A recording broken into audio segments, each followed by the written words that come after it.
This is the Wednesday, May 22nd. The Transportation Committee is now in session. Joining me, and I'm Bill Rosendahl, the chair, is Paul Koretz and Bernard Parks and Jose Huizar. So there are four of us, and I know that Mr. Tommy Labange is going to be coming as well. So, and there is some concern about some of these issues, so I want to make sure Tom is here before those particular issues are discussed. So if we could, instead of all the chatting going on, start with whatever we need to start with. Maria, is that to continue, number one, from the mayor relative to the appointment? Yeah, we're going to continue item 1 to the next meeting. And that's because the commissioner isn't here? It's not available, yes. Okay. And has the commissioner gone through the vetting process? I believe they've submitted everything to the clerk. John White, City Clerk, I believe her background has been complete, and we're awaiting her ethics review statement. Great. Okay. So that'll happen at our next meeting. Yes, I'll let you know when it comes in. Okay, great. Okay. On consent, one minor amendment to item number 2, and that is to strike the stop sign at Brockton and Walnut from the ordinance. Strike it from the ordinance. You want to take us through that a little bit, Maria? Item number 2 is the city attorney report and ordinance relative to the draft ordinance pursuant to the Municipal Code 80.07B, directing DOT to install all-way stop signs at 6 locations in West Los Angeles. So the ordinance would be amended to delete the, the location you just mentioned. Okay. Does anybody from the department need to speak on it, or do we feel comfortable enough to just run through them and go that way? Okay, take us through them, and we'll do it on consent. All of them. Okay. Which was 3? Okay, 3 and 4, if you want to take on consent. Item 3 is the Rosendahl-Koretz motion requesting authority for the controller to reappropriate some funding from the Neighborhood Traffic Management Fund to complete some traffic calming measures in the West Side Media Center development. And item number 4 is a Rosendahl-Koretz motion relative to funding extensions for the San Fernando Mission Boulevard widening and for the Barham-Cahuenga corridor transportation project. There is an amendment on that one. If the body of the motion, excuse me, the Barham project, that estimate cost increase is $3 million. So if we could amend that. So moved as such. Mr. President, you want to move this forward? Sure. Okay, so moved by Mr. Koretz and Mr. Parks. Okay, fine. Yes. Mr. Huizar, yes. It's unanimous by the committee. Great. That's 4 of us for items number 2, 3, and 4, correct? Yes. Okay. Now we're going back to the agenda. We're making progress, folks. Things are happening. We got number 5, which is a report from LADOT and LAPD relative to vehicles blocking the intersections, creating traffic gridlock and congestion. Tell us about this. Take us through it. We have LAPD representatives here. Okay.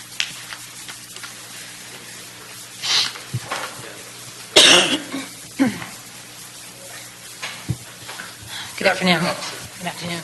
Lieutenant Loom is here for Deputy Chief Downing and also Lieutenant Katona, who's the Department of Traffic Coordination Section Chief.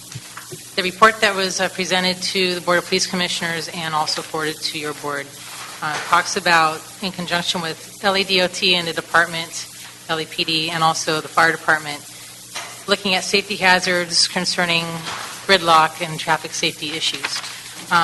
There was a report done between the years of 2002 to 2009 for the statewide integrated traffic response system, and they found that only an average of 2 traffic collisions occur as a result of gridlock per year annually. So, also in the fact sheet that was 2 traffic conditions? Correct. Are causing gridlock?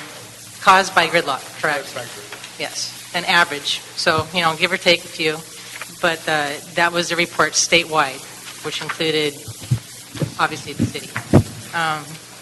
Also, in talking to the fire department, they do not have, right now, a system where they can advise, notify, or report any kinds of incidents due to emergency response for gridlock. Although in speaking with them, they have not had any incidents that they've listed in their incident reports. So what we have advised as a department is for LAFD to notify either DOT or LAPD, our traffic divisions. We have a system within our traffic divisions that handle all reports and complaints from citizens or city entities involving gridlock. Currently, there are 6 open investigations into reported gridlock from 2012. So what would you like us to do here as a committee? I know this is a report, and we'll report and file, but from your perspective, what are we talking about here? What we're talking about is LADOT. They do cite violators via 2 LAMC sections, which are also listed in the report, which is fine. We also put out a department traffic coordinator notice to all of our sworn employees about 22526 AAVC, which is the Gridlock Act, and that can be cited on either a traffic citation or a parking citation. And that's been put out to officers. That does occur, although probably more than not, officers, when they respond to an area and they see gridlock, they advise the motorist to move the vehicle, and they do. But if it's an egregious or really a safety hazard that's not being cleared up immediately, then of course a citation will be issued. And that's basically what the report has listed, that we continue to enforce via the 22526 and also LADOT, which they do. We monitor intersections. We have a response within our traffic divisions to handle all complaints of gridlock, and that's where we're at. Sounds good to me. Colleagues, any questions or comments on this report? No one seems to be saying that, so thank you so much, and we'll note and file that. Is that correct?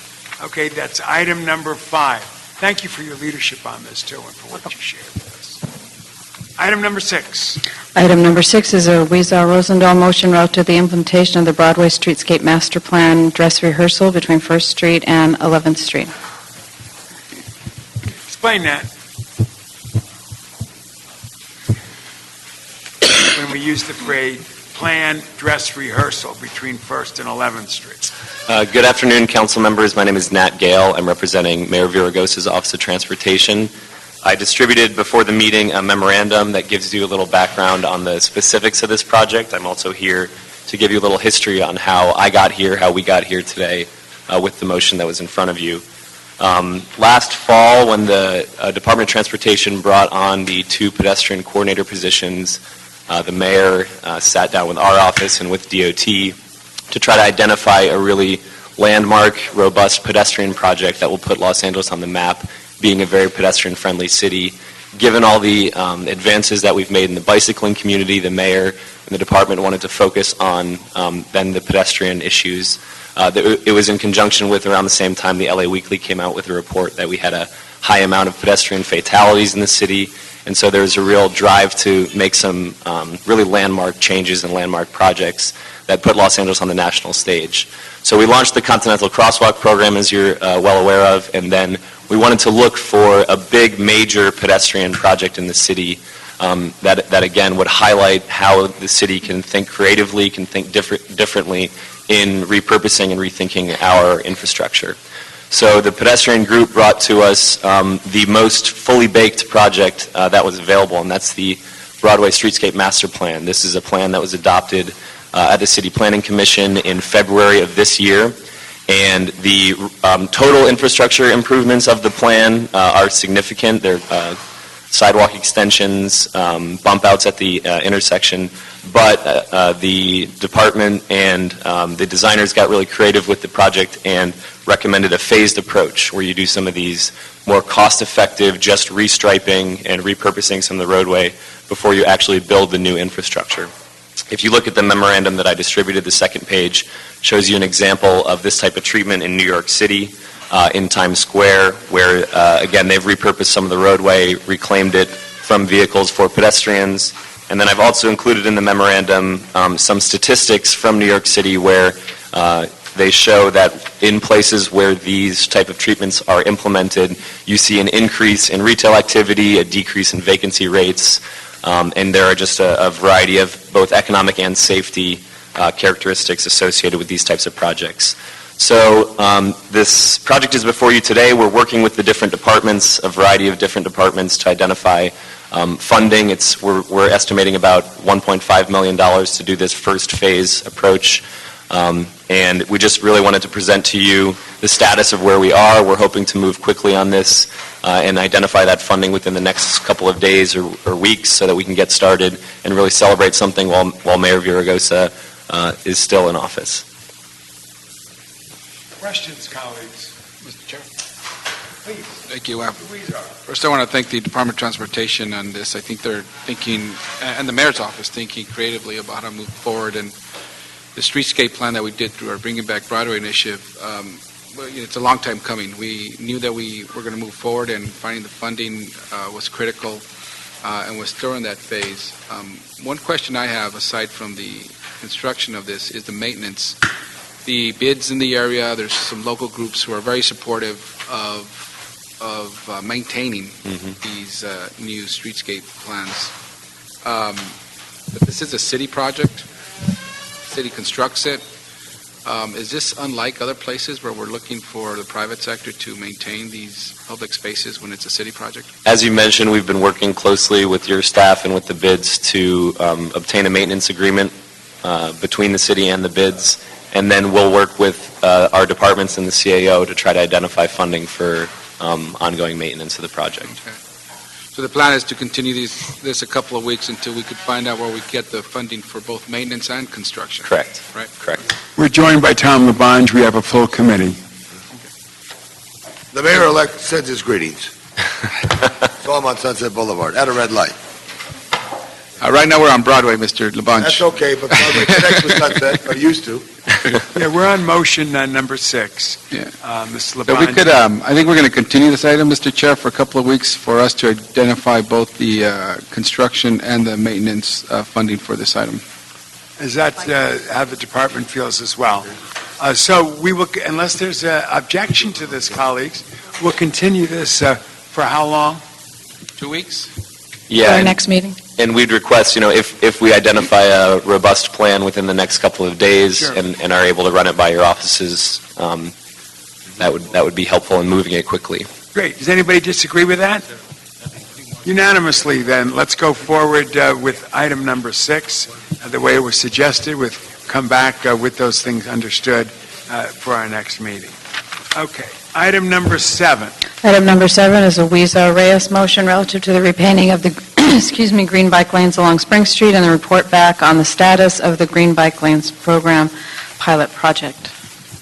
Okay. I see cards for item 8, a whole stack of them. And for item 7, I have 4 cards. And if the committee agrees with me, I'd like to ask the folks to come up and speak, and then we'll go from there. Sarah Walsh. The second, and I think it's Ilyann, first name. Say that for me. Okay, that's my problem, as you can see.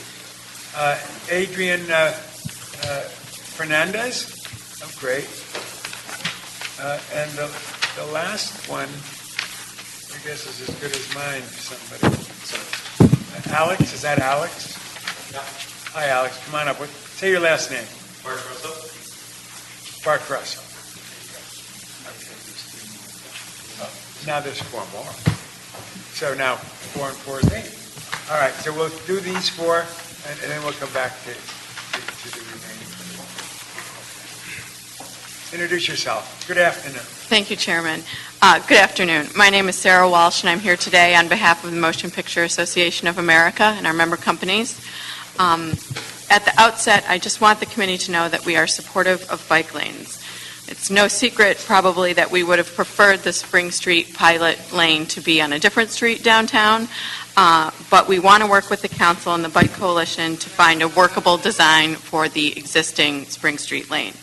As you know, Spring Street is one of the only 2 streets downtown that we can use to stand in for New York, Philadelphia, Chicago, any of the older cities in this country. And since the bike lane went in, nearly all the filming that has occurred on Spring Street has taken place in interiors. We've virtually been unable to film on the exterior of the street. We certainly appreciate the time that Councilman Weezar's office has taken to meet with us and understand what our needs are.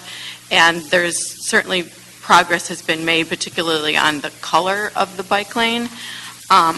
But before the city spends $360,000 to repaint the lane, we think there's an opportunity to come to a solution that works for everybody. We believe this is possible, but we have not yet agreed to any specific design plan, and we need the chance to meet with the DOT and others to figure out what is possible so that we can continue filming on Spring Street on the exteriors. And we thank the council for working with us, and we look forward to any continuing discussion. Thank you for your time. Thank you for your comment. Good afternoon. Hi, good afternoon. My name is Ileana Morden-Kitchaven, and I'm the Executive Director of Screen Actors Guild AFTRA here in Los Angeles, where we have 70,000 members. And I believe Sarah's articulated very, very well some of the issues. For us, it's really an issue also of access to work. Hollywood always will reign, but in recent years we've seen the landscape change because there's so many obstacles and distractions with regard to filming. And we at SAG-AFTRA really agree that the safety of cyclists are imperative, but we also firmly believe that our members and the entire industry must have the clearest path possible to job wages that allow working people to feed their family and have health care. We're very, very grateful for the time that Councilman Weezar and others have spent talking about this issue and trying to find solutions. We've been meeting with them, but we haven't been able to find a solution yet. However, in these discussions, we've also uncovered a lot of different possibilities and a lot of budget impact. So our request is that this discussion continue, please, to find a reasonable solution. We believe it's at hand. However, it does need further exploration and discussion, but we're definitely not there. We can't really accept what was proposed as a workable solution. We understand the commitment that you have to cyclists. We have the same concerns about safety, but we're just asking the council to also have a commitment to the community, to the working people of Los Angeles to be able to earn a living. I think that that's all that I wanted to say. Try not to repeat each other. Yeah, I realize We have a whole lot of Thank you other very much. issues, too, we want to play with, but thank you for that as well. Hi. Hi, I'm Adriana Fernandez of the Valley Industry and Commerce Association, and we represent over 370 businesses in the city. I don't want to repeat everything that was said, but the hundreds of businesses that we represent are all in some way impacted by filming in Los Angeles. So in order for these businesses to thrive, we must reduce barriers to filming, and we ask that you look at all their alternatives when repainting the bike lanes. Thank you very much. And I appreciate that you just did it the way you did it. Sir, you're up. Hello, my name is Alec Bartrosoff. I'm with the LA County Bicycle Coalition, a nonprofit group that advocates for safer streets for all users. As an organization that has an office on Spring Street, we understand firsthand that the green bike lanes have worked wonders for building confidence and boosting safety for the most vulnerable users of the road. A report published just last month shows a 40% increase in peak hour bike commuters on Spring Street since 2012. It has also calmed traffic and made this up-and-coming residential community more bike-friendly, people-friendly, and business-friendly. While we understand the cost constraints of implementing what we now have on Spring Street citywide, we want to urge this committee to carefully consider the importance of maintaining green paint in conflict and transition areas along the corridor. This provides a safety benefit and a reminder to all users that this particular space is dedicated to bicyclists. We need to maintain this level of safety this community has grown accustomed to. We need to move forward with this today, as each day that passes we lose that level of safety. And as we move forward with maintaining the green bike lanes on Spring Street, we also hope that you consider extending this project to Main Street's buffered bike lanes, giving riders the same level of comfort heading northbound. Thank you. Thank you very much for that. And if we could ask, thank you, all four of you, for coming up. Ed Duffy, Philip Zelensky, if I'm saying it right, Dennis Hindman, and the last part I have is Dennis Hindman again. General comment and 4 proposals. Dennis, you going to rap twice? Yeah. No matter. Okay, go for it. Hi, Councilman. My name is Ed Duffy. I'm business agent and vice president of Teamsters Local 399, who represents location managers, cast conductors, drivers, and others working in the entertainment industry, and was a location manager here in LA for almost 30 years prior to that. I don't want to repeat what other people are saying. I think we've all pretty much made our statement. I just want to reiterate that we did talk about some things that could happen to make the bike lane more compatible for filming, and we were moving in the right direction, and hopefully that we'll be able to do that. It's a big concern for us. I mean, being an ex-location manager, we spent those two streets, Spring and Main, are vital for us to be filming anywhere in the United States or anywhere in the world. And to not be able to use them because of the uniqueness of the size and the footprint of downtown Los Angeles becomes a real problem for us, and becomes a problem for a lot of different shows. Mad Men in particular, who used Spring Street tremendously over the course of their 6 years, now can't film exteriors on Spring Street because of the green bike lane, because of the reflection, because of how bright it is. It's not saying the bike lane shouldn't be there. I think the bike lane is fine. I think we're just trying to find a way to compatibly live there so that it's still safe and it still can possibly work for both So groups. tell me what your solution is. What color makes the sense that works that make everybody happy? Well, I think a green is still what we discovered after looking at this for a while. Once it just appeared, we discovered that there are different shades of green that really it could be according to federal standards. It doesn't have to be that bright green. It can be a darker green, and I think that would help mitigate some of the reflection from the cyclists, and you've had an informal or anecdotal conversation on this? I've talked to some of them personally, but not with specific people. I think there are others that have talked to the Bike Coalition and discussed it to some extent, but I can't say that I've had the opportunity to do that. But I'm hoping that we can find a balance, and that's what we're looking for. You've got to find a balance. I mean, for two reasons. First of all, those streets are vital for filming.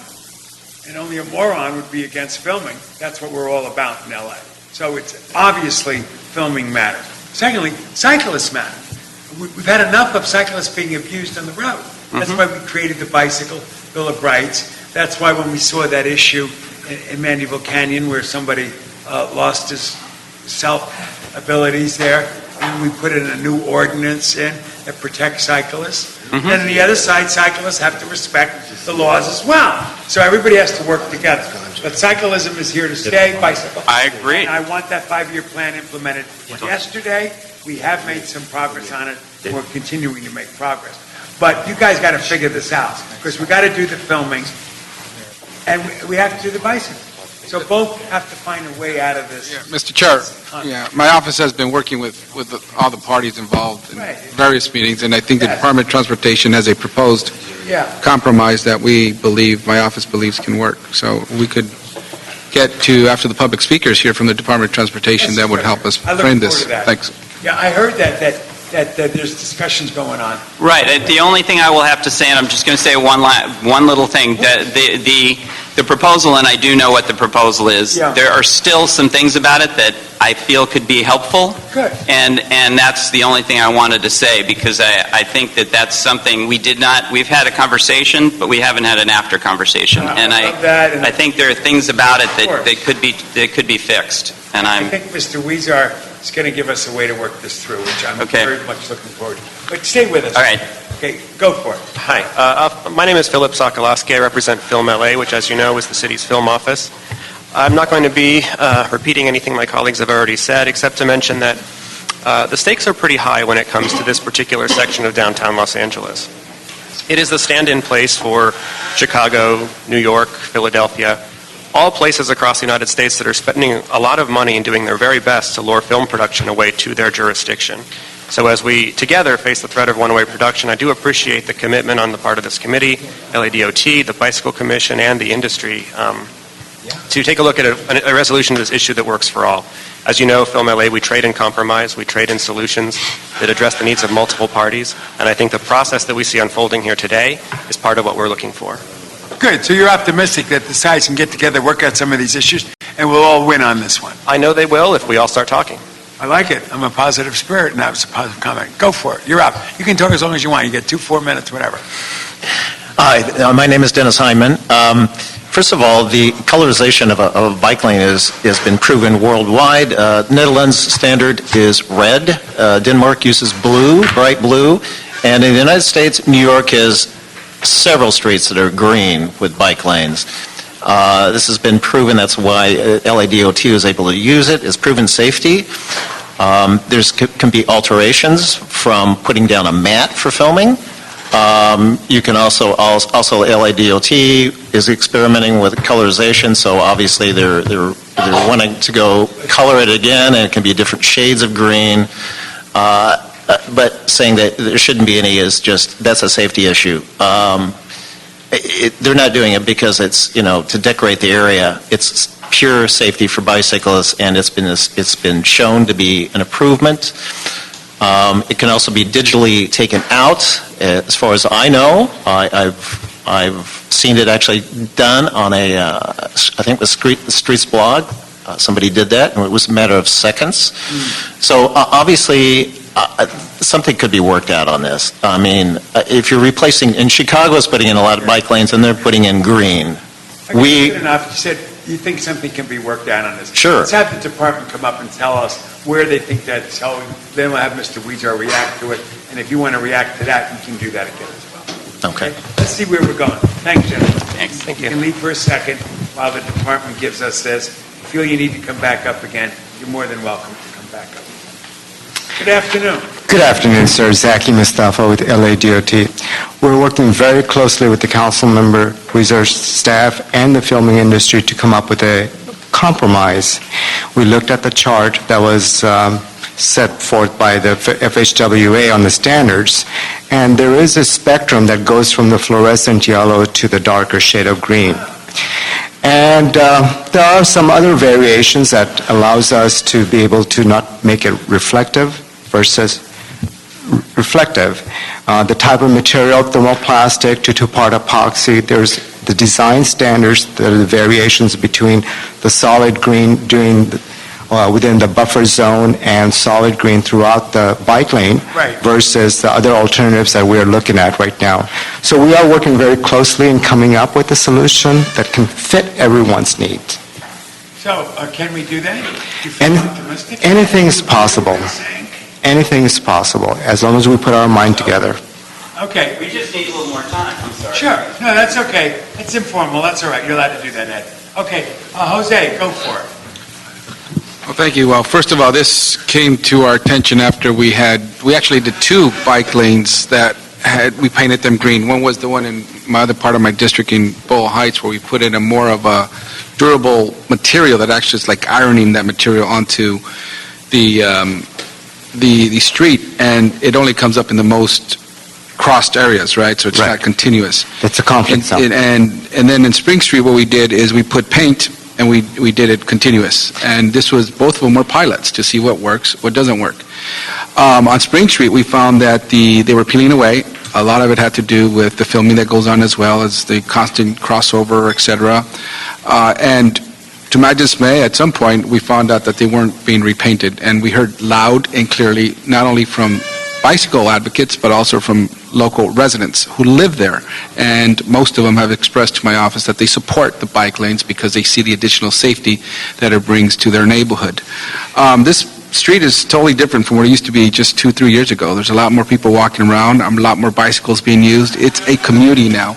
And so we do need to find that balance between the industry and local residents and bicyclists. We were proposed something that we thought made sense. We are going to use a different color, right, that is not reflective. Currently we use, I think, this type of color, right? Right. And it is reflective. So we're going to go to a different type of green and be non-reflective, correct? That's a possibility, yes. He's nodding his head in the back. He likes it. Okay. So that's the idea. And we're also going to narrow down the areas on the sides, make it smaller, so that if you do want to do filming, you put a tarp. You don't have to go technology. I saw something in a Streets blog or something that they actually use technology to take it out, but you could actually put a tarp over this if you're filming on that block. I see tarps everywhere, and when we rent out to City Hall, the whole place is tarped out. They also have this tape that you can just tape over it. It's a 3M temporary tape. So I thought we came to a solution. My staff told me yesterday that there was a solution, and today we hear that the industry is not happy, that they're haven't gone there yet. But my concern is this: we've been waiting for a long time. The bike lanes, for whatever reason, weren't being repainted. We allowed them as a city to, peel away, and it became more of a problem than a safety issue. And so I want to address this quickly. I was hoping we could move this item forward to council, and in the interim, work up a solution with us. We're close, Mr. Chair, but we just need more time. But I want to make sure that we move this forward so that we lose no more time and have these ugly half-peeled bike lanes continuing to sit there. So we need to move this forward to council. We're almost close to coming with a final solution, as you heard from the Department of Transportation today. Okay, I certainly want my colleagues to comment. I know Mr. Labange is going to want to comment as too, but I want to make sure that we know that when it comes to full council, it has to be after June 3rd. I'm on a plane tomorrow morning to the memorial for Jackie Guthrie, Arlo Guthrie's wife. I was one of her best friends, and I will not be back at all until that Monday. Yeah, Actually, I know. I come back for Gay Pride on the 30th. I'm there for the 31st. So it would have to be the following week. Can we schedule that for the following week and do it that way? And in the meantime, and the reason I'm saying that before the council, if the industry or the cyclists in any way, shape, or form don't come to the right agreement, please let me know so that we would continue the discussion in the full council. My hope is that we will be able to resolve it. Look, the entertainment industry works with technology every day and learns new technology and more technology. Just look at Iron Man 3 and the latest stuff that they've been using and that kind of stuff. So where there's a will, there's a way.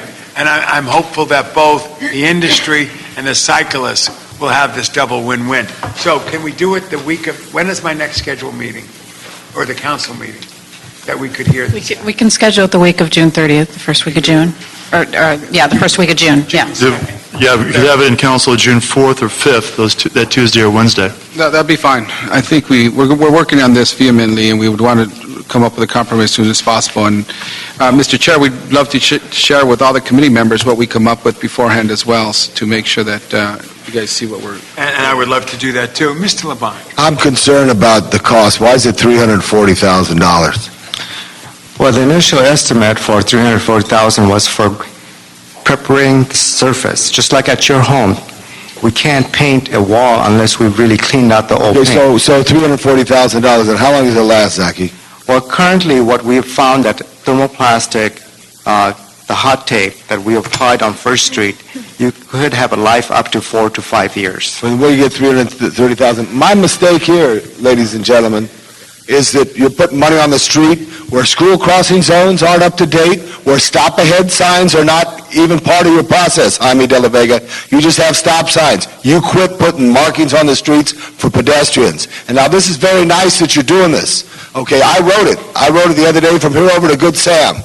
And I saw it. But what are you doing? Is that telling motorists that there's going to be a green line everywhere? What's your citywide plan on this? And also, I think it's insulting that we don't bend over backwards for the film industry, because it's jobs, jobs, jobs, and that's what everybody says. So I can't support this. I would only support this going forward if you don't sign it, if both aren't happy before it's scheduled. Sign the committee report, because this is serious. And I've seen in other cities, and I do ride bikes. I'm not a cyclist like many cyclists who are here, but up in cities, they put the size of our seal, but in a mud flap form, in a square, in the lane. That it shows this is designated. It's not a full carpet all the way down block to block. I think there's some other units, because if we want to try to do this citywide, what is it telling the motorists? The most important thing, we got to educate the motorists that there are bicyclists in the street now. And you mentioned parts of Europe, there's a great knowledge and a communication and a respect. That level has to be. But what disappoints me most is that the department does not put stop-ahead signs, school head signs, like they did in the past. And you fell off the cart, now we're going, is this general fund money or what kind of money? This would be coming from, I think, Robert, general fund? Man, I'd rather go by a school first. where there's school accidents all over. I'd rather make sure we're up to date on every street we survey or pave, because I think this is something that there's a lot of paint that could go a long way. How many streets, how many feet is it totally? We're looking at about 10 blocks, so that's 6,000 feet, about a mile wide. 6,000 feet? Yeah. So that's about, let's say that's 3.5 feet. Just think if you had one at the start of the block, mid-block is a mud platform, one of that bicycle Sheriff image, symbol. and there's a Sharrow in there that's a green flap, like a mud flap. I would just have an alternative to that, just because also we're doing a disservice to the people, because we're not going to be able to do this every part of the city. So this is very nice that we're trying to go as exclusive, but this is not going to happen. Do you see this, Mr. De La Vega, in every part of the city, that you're going to have $360,000 to do another 10,000 feet? For the record, the compromise is not 340, and it's going up now to 360. It's about $200,000. The compromise actually reduces it quite a bit. But where else would you do this? Are all bike lanes going to be green?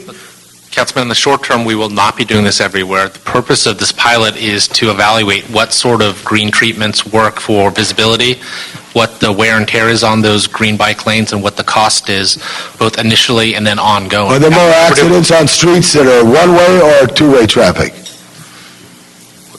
It's neither. I mean, right now, we're focused only on the... No. I want to know, are there more bike accidents on two-way streets or one-way streets? We don't have an answer for that because there hasn't been any studies done on But that. there should be, because I know there's a great concerns about cyclists being jammed, and the change like you did on Rowena Avenue, which is much loved in other parts of our district that you've changed. I just want to bring it to your attention. I don't have $360,000 or $200,000 to make an experiment, and also to run an industry out of town, and they will go. They are going because other cities are welcoming them. And I just think very strongly it's important to find common ground. I would wish, Mr. Weezer, because you're very skilled and talented, that maybe we schedule it, but have a committee meeting of your own with all the parties in there to find compromise that could work. Well, we are meeting, and we're going to meet a number of times before we come back, Mr. Labange, and that's the whole purpose of doing this, is to find what works, what doesn't work. But I think if it doesn't work, either side's going to be unhappy. I think there's got to find a common balance. That's what I think I did find some compromise with everybody's voice, but I didn't hear it. No, we're trying to find a compromise, and we're close to one, I think. We just need some time before council, but we're also working against time. We have a new budget year coming up July 1st, and we want to make sure that we have this funding now, and we should move forward with it. But the other thing too, Mr. De La Vega, if you have one block that's green and you don't have another block, how do you evaluate that? Because you're creating bike lanes all over the city, which is a positive. But if you're trying to make a green one that maybe makes people feel safer, is it a false sense of security? Studies have shown crosswalks sometimes present a false sense of security. What does the motorist know to do? I just think it's more of an extra ice cream as opposed to the concretes that's necessary to do it right. That's a bad analogy, but I think you understand what I'm saying. Mr. Koretz. What are you going to do about it, Jaime? What are you going to do? How long are you going to have this all around? See, this is what I don't understand. I like what we're trying to do, but how far could you go? And then you're going to have to paint it again in 4 years. And how many streets are you going to make a green? And how much more is that extra cost? And why don't you work with the county on using the flood control channels and getting the river built so you can get cyclists on their own little freeways, if you would, as opposed to that? I know you've had great efforts to say all this is about paint. It is paint, but there's a lot of paint down there now, but I'd like to see some more activity like Bologna Creek and other places that can move up into town. Thank you. I think that's a fantastic idea. What we're trying to find out is what are the usage and how can we make it better? If we don't put it down, how can we test it? How can we know that this is more effective than if it wasn't green? So that's what we're trying to find out, is to do a study as well. Mr. Koretz. Well, I certainly agree with some of what Tom said, the most on point. And obviously, this is a critical industry. We're really struggling to stem runaway production anyway. The last thing we want to do is be the ones that shoot ourselves in the foot and cause more runaway production for no good reason. So at the same time, we obviously want effective bike lanes. So it sounds like we're moving towards a compromise. There are obviously shades of green that are less problematic, we obviously should implement those. The amount of green, I think, is more than we absolutely need to guarantee safety, and adds a lot of cost to it. So if we come up with some sort of compromise, I think we have to recognize there's only so much that can be done in post-production, so much magic. And if we have that wide a stretch of bright green, this is just not going to be a filmable street. But if we do this all over the city, we're paying too much for the paint, and we're causing a lot of trouble for the film industry. So hopefully, it sounds like we're on track to a compromise. If my office can help in any way, I'm happy to help. I certainly support trying to do this in a way that doesn't damage the film industry, because we just can't afford to do that. Mr. Parks. Mr. Chair, and actually, the compromise actually does not make it continuous. We're finding ways to do it at the most used areas, just like we did in Bow Heights. And secondly, this is general fund money, but it was allocated. And secondly, we have other funds. We've already did the pilot projects, so we know how to use that money. For example, the one in Bow Heights, it was Metro funds that we applied for, and we received to improve that corridor. And so those were not general funds. But in the future, if those type of funds become available, at least we already had some pilot projects, which we know what works, what doesn't work, if it affects the industry or not, and how do we find that compromise. So this is a good process for us any way you look at it. Exactly right. It's a healthy process. It's an open process. And if everybody participates with that sense of collegiality, we can only go forward. Because it is a no-brainer for all of us here. If we don't support the entertainment industry, we're not supporting ourselves. If we don't support the bicycle lanes and the cyclists and the health of our society, then we're not doing our job. So both, and they're compatible and can be worked out. So I'm optimistic on that note. I look forward to it coming to council or back to committee, whatever the timing is, but the sooner the better, so the industry and the cyclists can continue to be a positive interaction with each other. Great. Thank you, Mr. Chair. And so with my motion originally stated to get a report back, we got the verbal report back from the Department of Transportation. I would ask that we move to council on that day that the CLA mentioned, and to look at the modifications I talked about in my report. Very good. Thank you. Okay, and what's the date we're looking at? The 4th or 5th, I heard? Whatever works best for the committee members. We can go Tuesday the 4th, if you prefer. Sure, Tuesday the 4th is good Okay. for council. June 4th. Thank you. Okay, and in between now and then, folks, I want to hear kumbaya coming out of everybody, that we're in an optimistic space. If we're not, I will put it on hold, and we will not go forward unless the parties are together on it. Okay, anything else on this issue? Okay, and that was unanimous from the committee. And now we're going to what? The last item?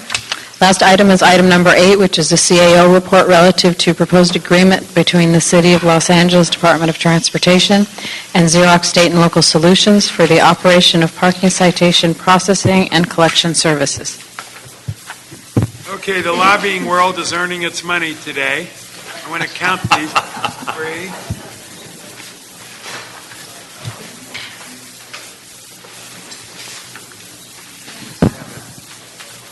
8, 9, 10, 11, 12, 13, 14, 15, 16, 17 cards. Okay? Well, then bring the card up. Come on. We've got all the cards in here. So we're going to end up with 18 cards. Okay?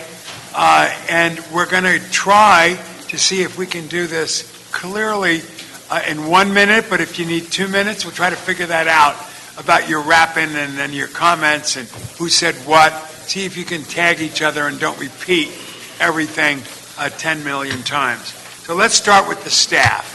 If we could have an update and report, tell us what we're doing here, what this item is about, why we're hearing it right now, and also I'd like to have a suggestion of where does it go next, or where should it go next, and how do we work on dealing with what we have to deal with. Okay, so let's just start with staff. Who wants to start off? I'll start off the presentation. Good afternoon. My name is Ida Rubio. I'm with the City Administrative Officer. As you know, the department has been involved in a lengthy procurement process since early 2012 for the selection of a vendor to provide parking, citation processing, and collection services citywide. These services include a host of different things, such as operation of their 4 customer service payment centers, correspondence processing, operational support of their adjudication services, parking permit processing, and all collection activities and reporting. As part of the RFP process, 2 vendors submitted proposals, Xerox State and Local Solutions and Duncan Solutions. Both proposers submitted higher cost proposals than their current contract, which is with Xerox, and both were asked to submit best, last, and final offers. Xerox was ultimately recommended by the evaluation committee as a vendor who could provide the best value to the city for these services. In November of 2012, DOT submitted a transmittal to the mayor's office requesting authority to enter into a 5-year contract with Xerox for the operation of these services, and requested further policy direction regarding negotiating key contract terms. This request was then referred to our office for review and recommendation.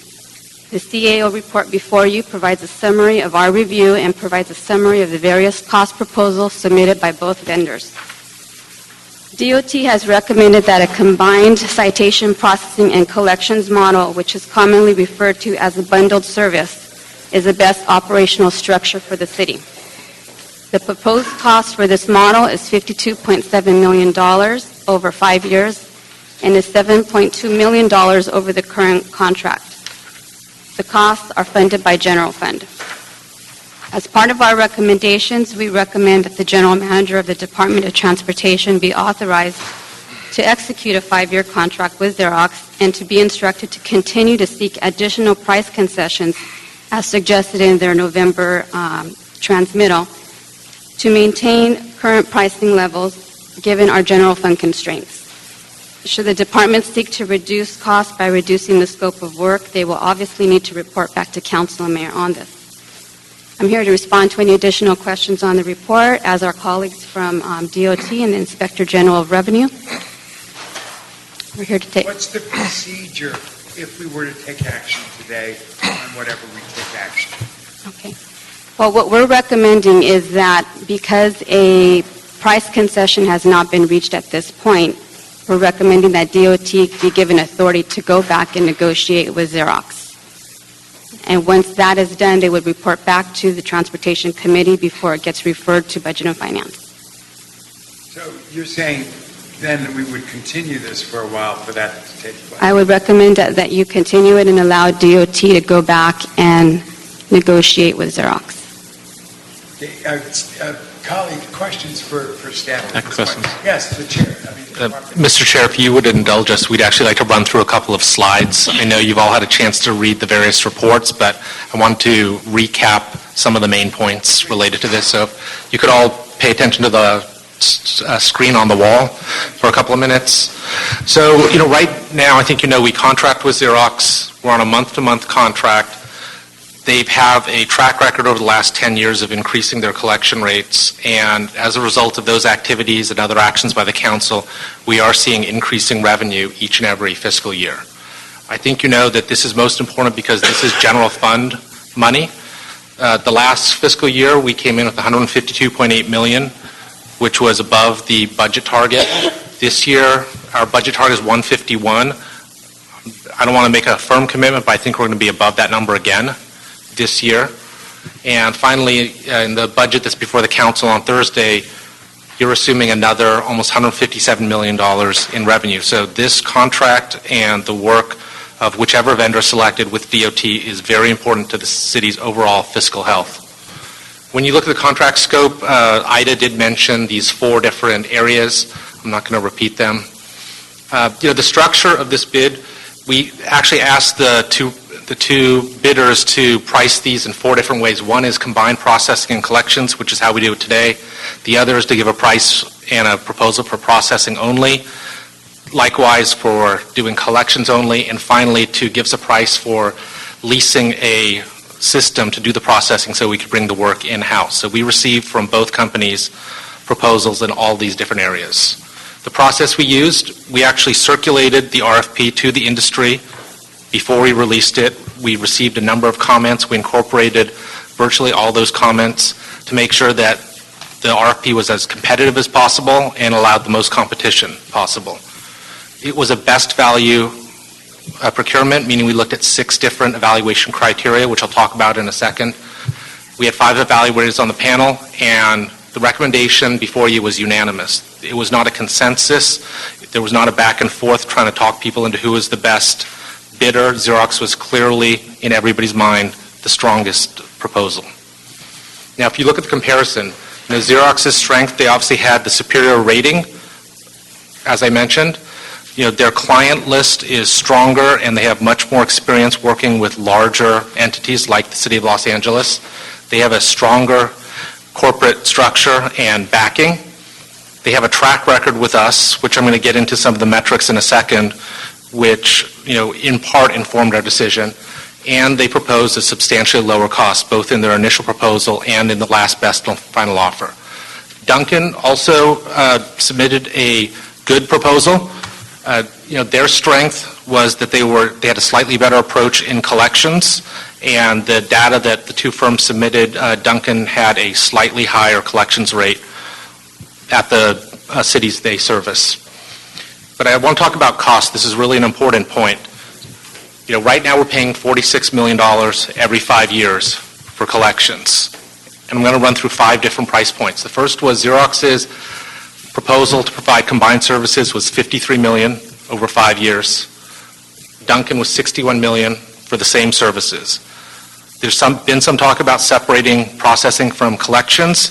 If you do that, the lowest price to do processing only was provided by Xerox at $78 million. Duncan proposed $96 million for the same services, excluding collections, and the system lease cost to do it in-house, plus bringing staff on at DOT and paying them all the commensurate benefits that the city provides would be $113 million over 5 years. So that just gives a little picture on the order of magnitude of the cost differences in the various proposals. Same story, unit cost per citation. We're currently paying $3.46 per citation. That includes direct payment as well as reimbursable costs. Xerox's best proposal, which is our recommendation, they came in at $4.06 per citation. That's a 5-year average. Duncan combined was slightly higher, as you can see. Xerox doing the processing only, over $6 a citation. Duncan almost $7.50, and almost $9 per citation to do this in-house. So I think you can see there is a significant price difference from each of the options before you. And I want to talk a little bit about collection rate, because this is an important point. Collection rate refers to what percentage of the citations issued are actually processed or collected in a given period of time. So typically we look at this in a 2-year window, and this is fiscal year 2011 data as provided by Xerox and Duncan, as well as analysis by DOT staff. So in Xerox in California, they have a range of 66% to 86%. It varies by city. Outside of California, their range is 64 to 87, and they have a national average of 77%. And DOT has verified the self-reported numbers from both companies.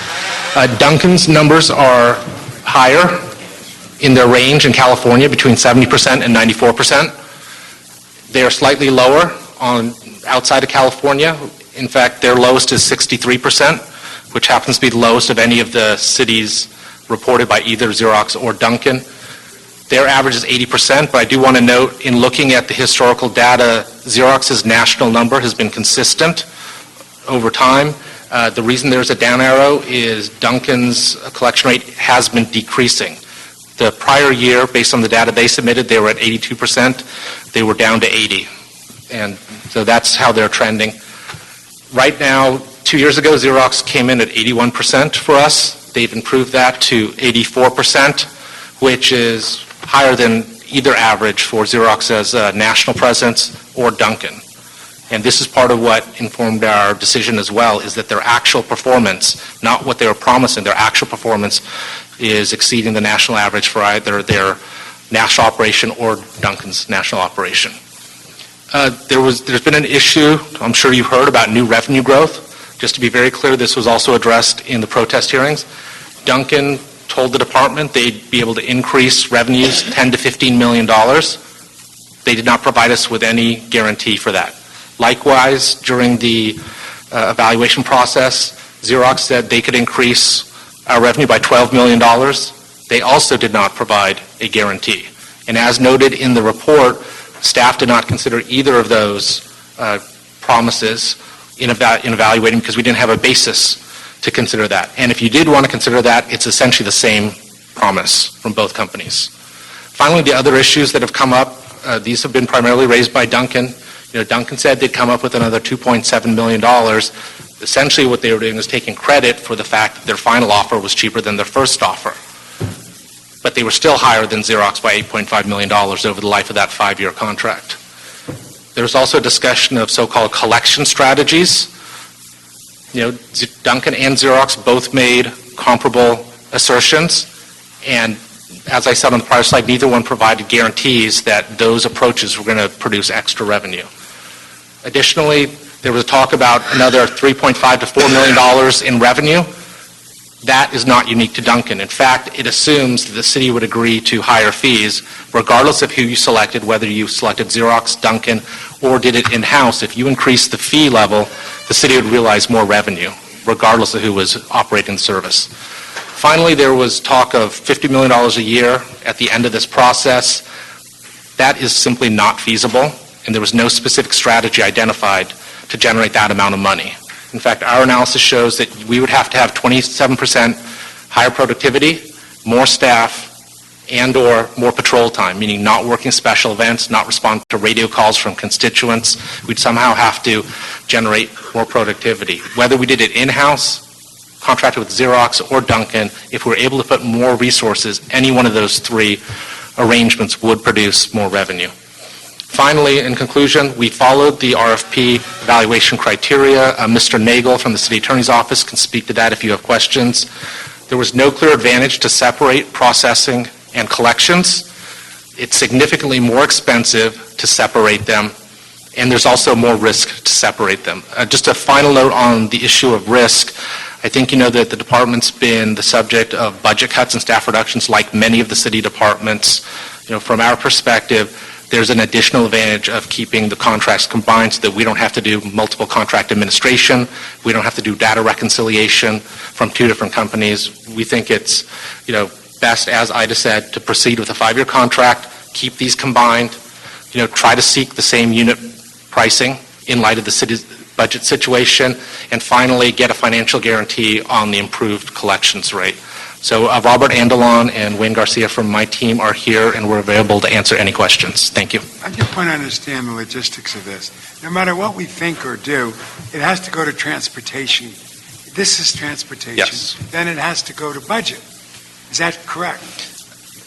I think that's at the discretion of the council, but yes, that's how it's currently scheduled. It's been referred to Budget and Finance, so it will go there. Yes. So it will go to Budget and Finance. So the truth of the matter is, if it's going to go to Budget and Finance, and Transportation obviously cares about it, and I don't want to preempt anybody's conversations here, but wouldn't it be logically the right thing to do is to take all this to a joint meeting, put it all out there, let everybody interact with it, and then make a decision based on that? Does that not make sense? No, I think that makes sense. That makes sense. But we're also here today. Yeah. But also it makes sense that the CAO says that they support this and the general manager says they support it. So what we're doing is we're punting it to a joint committee and then have everybody be able to argue their best point.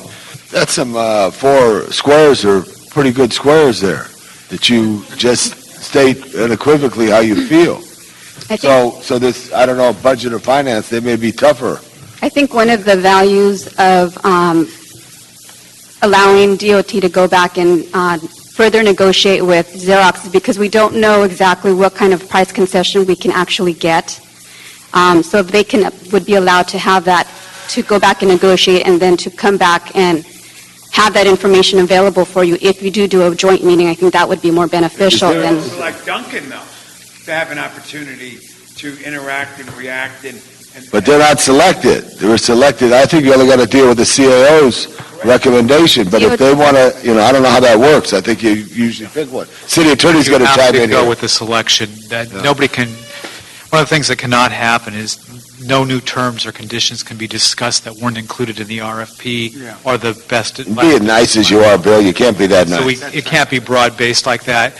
The parties, the bidders need to make sure that they do not, if they did not include any information in the best and final offer or their proposal, they can't discuss specific things that were not included in that. That's the question. Please, Mr. Parks. I don't quite understand that, because if I read the documents today, is that it appears that after the final and best offer, now at least on 2 occasions, the city's gone back to Xerox and asked them to do something different, and now is even asking that while they do the contract, can you give us a better price? They're not asking, I would let Mr. De La Vega do that, but they can certainly go back and ask for a better price. They were directed by the mayor to do so. But what about after the best and final, what did we ask them to do? I am not aware of add the something to the contract?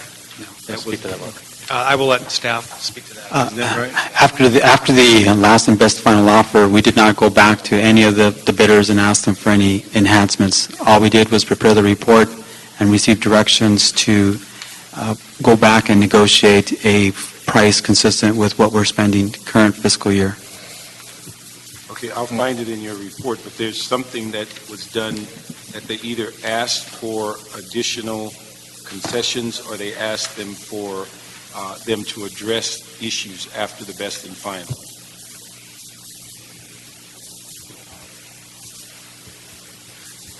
No, sir. My name is Wayne Garcia, as part of the evaluation committee, and we did not go back to Xerox or Duncan for any additional information after the baffle, or any additional concessions, or anything like that. Nor could they do so. It would basically nullify the proposals to do that. Well, go on, I'll find it. While he's doing that, how many folks in the room are for the proposal of Xerox? Raise your hand. Okay, how many are you here for Duncan? Raise your hand. Okay. What I'd like to do, with your permission, after this, and a little more interaction, is have 10 minutes on either side and work among yourselves as to how you spend the 10 minutes. And then, once the department finishes its interaction here, I'm going to ask Duncan to get up first and explain who they are. So we know Xerox and your situation. And then, obviously, I'm going to want Xerox not only to explain why they're great, but knock the other guy if, in fact, that's part of the energy that has to be done. I don't mind a good discussion, 10 minutes on either side in this particular moment, unless my colleagues have a question. I just have a question. Can we, Mr. City Attorney, the recommendation is by the CAO. What kind of interplay could we have with non-recommendation? Because I heard the chairman say that he wanted the other group to explain why they should get it. Is that legal? They can obviously go forward and state what their objections are or why they should, but council, that we're here to discuss and you're here to vote on whether to proceed. And If I could just clarify, I think you have in your packet the documentation. Duncan did submit a formal protest. I saw that. We went through a protest evaluation. That was also presented to the Transportation Commission, and the department rejected all of the allegations made by Duncan. That's been fully documented. You have that information. If you need additional copies, we can get that for you as well. Get it out. The more we put out, the happier I am. Right. It is in the record right now. In the council file. Before you, yeah. Okay. So, with that as a backup, thank you all very Thank much. I think I found it. Please, Mr. Parks found it. Let me just find on page 2 of the CAO's report, paragraph 1, 2, 3, 4. It says here that based on the results of the RFP, the DOT submitted a transmittal to the mayor's office on November 2012 seeking authority to enter into a 5-year contract. Included in the transmittal was a request of further policy direction relative to obtaining authority to negotiate the terms of the contract to maintain the 2011-12 pricing levels because the cost of the proposed contract would exceed the current contracting cost. This report was subsequently referred to the CAO. Did we ask them to, after all of this, in the best and final? No, we did not. So you didn't go back? Let me talk about sort of the normal procurement process and then talk about what's before us today. Normally, we would have gone through the evaluation, made an assessment of whether Xerox, as the highest rated firm, had a reasonable cost, and then come to you with a recommendation to simply approve that proposal. In light of the budget situation, we felt it was important to advise the mayor and the council that the proposed cost from Xerox, the highest rated company, was higher than our current cost, and we were seeking policy direction from the mayor and council to direct us to go back to Xerox to reduce the price. Okay, did that happen? Well, no, because that's what's before you right now, is we're seeking policy direction from the council and mayor to do that. You also have the alternative to just award it to Xerox as they proposed it. But we knew the price was above the previous contract And when that's you why, selected them. and that's why we did a last, best, and final offer as well. I know, but again, when they gave the last, best, and final, you were aware that that was above the previous contract. That's correct. The issue here appears to me, I'm just reading it, that you had only two contractors that applied. You basically went through a process and made them identical. The one change came about when you selected one, you started dealing with that one differently than when they were both applying. No, that's incorrect, sir. Well, let me finish.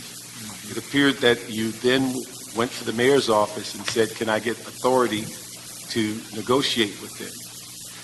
That's after you selected them, knowing that their price and the other company's price was above the previous contract. Then, once you got authority, you were now going to negotiate that change back to 2011 and 12 during the contract part. So that appears that you had knowledge of both companies being over the previous contract. The only change is you selected one, and then during the contract, you want to go back and negotiate with them as to the 11-12 contract price without having given the other company that alternative. That's not correct. That was the whole purpose behind the last Tell and me best what's offer. correct then. So we went through the full evaluation, which included 6 criteria, including price. All the evaluators unanimously selected Xerox as the superior company and made that recommendation to me. I then submitted a report to the mayor, which is the normal course of events. He then referred it to the CAO, and then it comes before this committee and ultimately the city council to make a policy decision. We have not been directed by anybody at this point to have further conversations with Xerox or Duncan. I think you missed my point.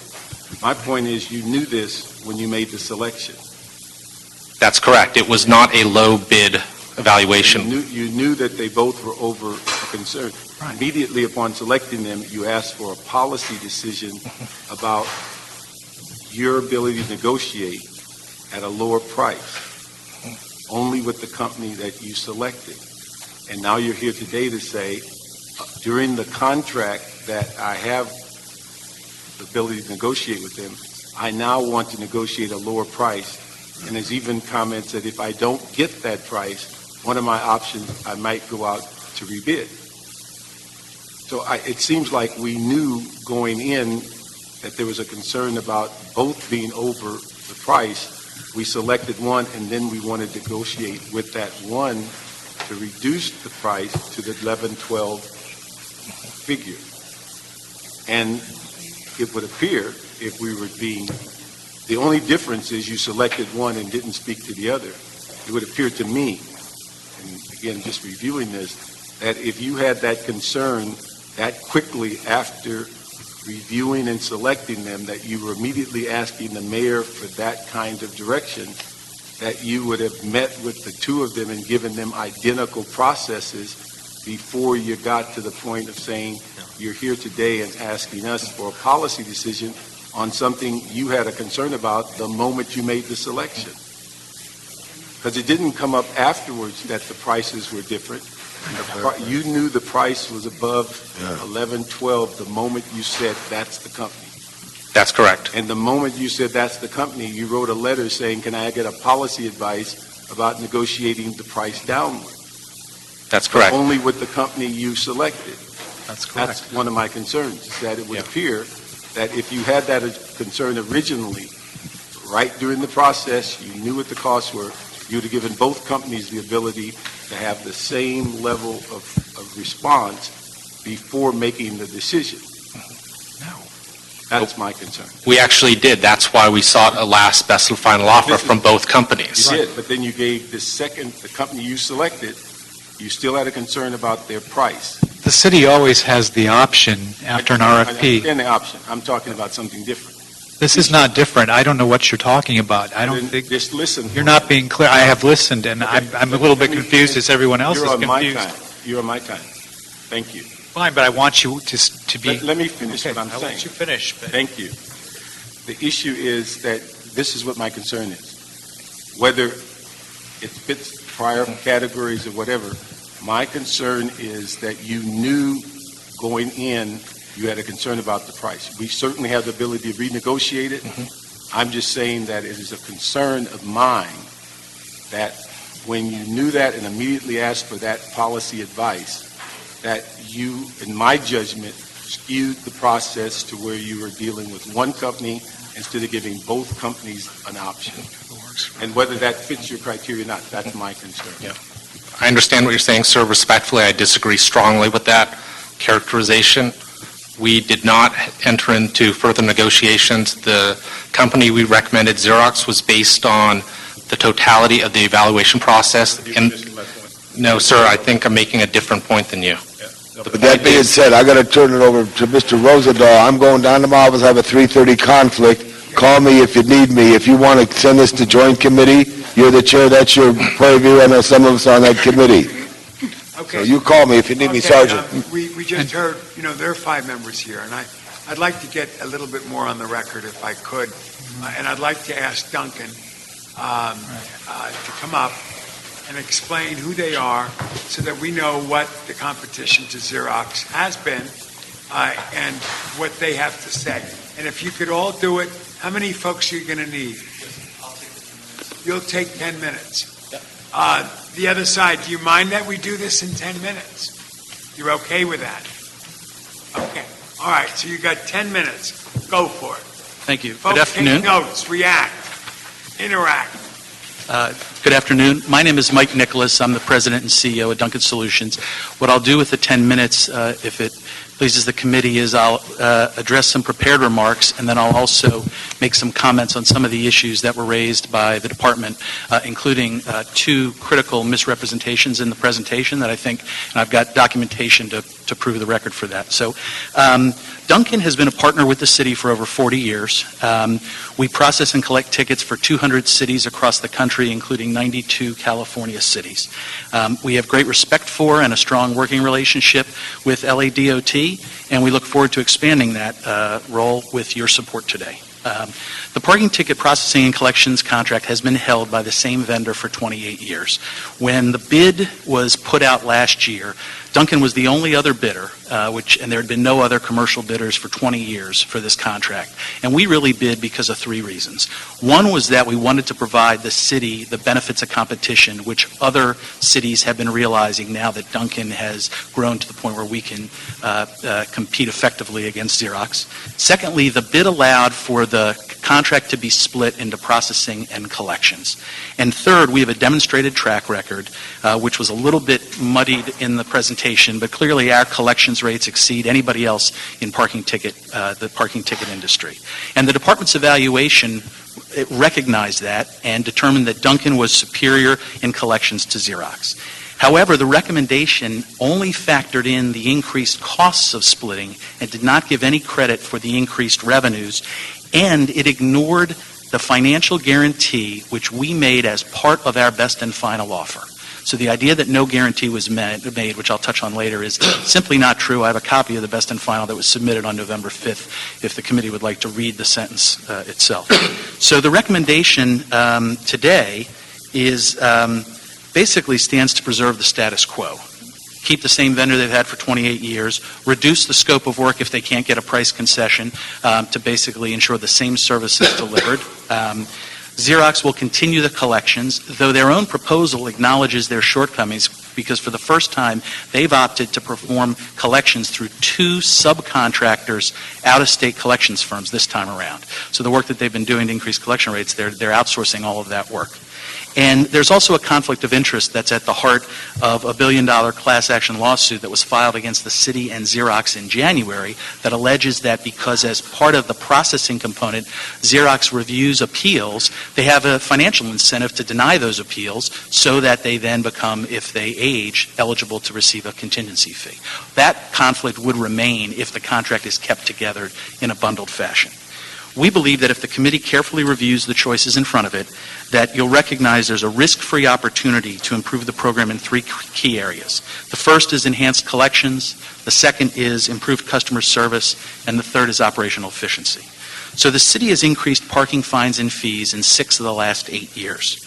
This has caused a backlash from motorists, but it's also masked the fact that the collections efforts have underperformed during that time. The result has been the subject of multiple city controller reports over the last dozen years. The solution to the problem is to get the best firm in to collect what's already owed the city. And Duncan went ahead and identified $50 to $75 million, which we will collect, the $10 to $15 million a year over the 5-year contract term. And we went further and we're guaranteeing $30 million of that, which more than covers the cost of splitting the program. Again, a guarantee that was included in our best and final offer. Contrary to, our guarantee was not dependent on the city increasing ticket issuance or anything.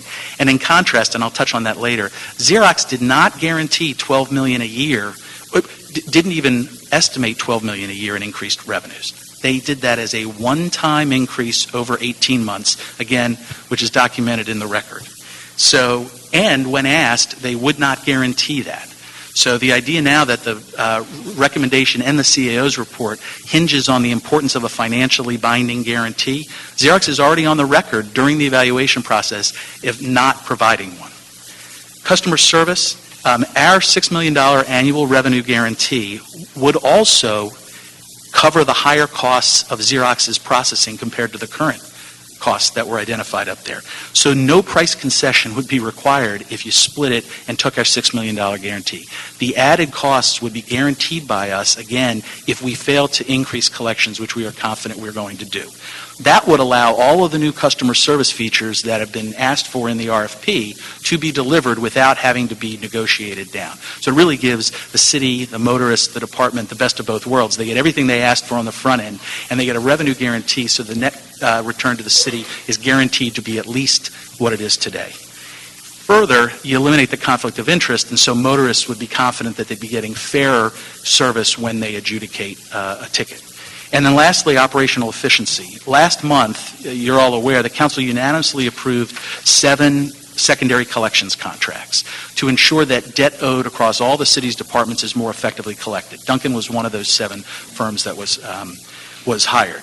That contract will require, which has not been required for 28 years, Xerox to assign that debt to these collections firms after 15 months.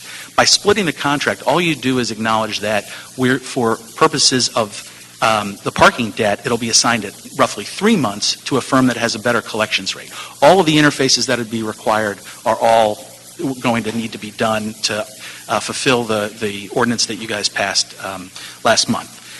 Also, to ensure operational coordination, Duncan will open an office in the city of Los Angeles. It'll not only serve this contract, but it'll also be our West Coast Collections Center. We will hire city residents, and we will use local, small, minority, women-owned businesses as part of our local team. By splitting the contract in 2, the city will promote economic development, eliminate the conflict of interest, allow Xerox to focus on delivering the quality front-end service, maximize revenues, and also join comparable cities like New York, Chicago, Washington, D.C., Houston, San Diego, Long Beach, all who split their program the way it's proposed here. And the city can get that under the comfort of a risk-free umbrella of the revenue guarantee. So those are my prepared marks.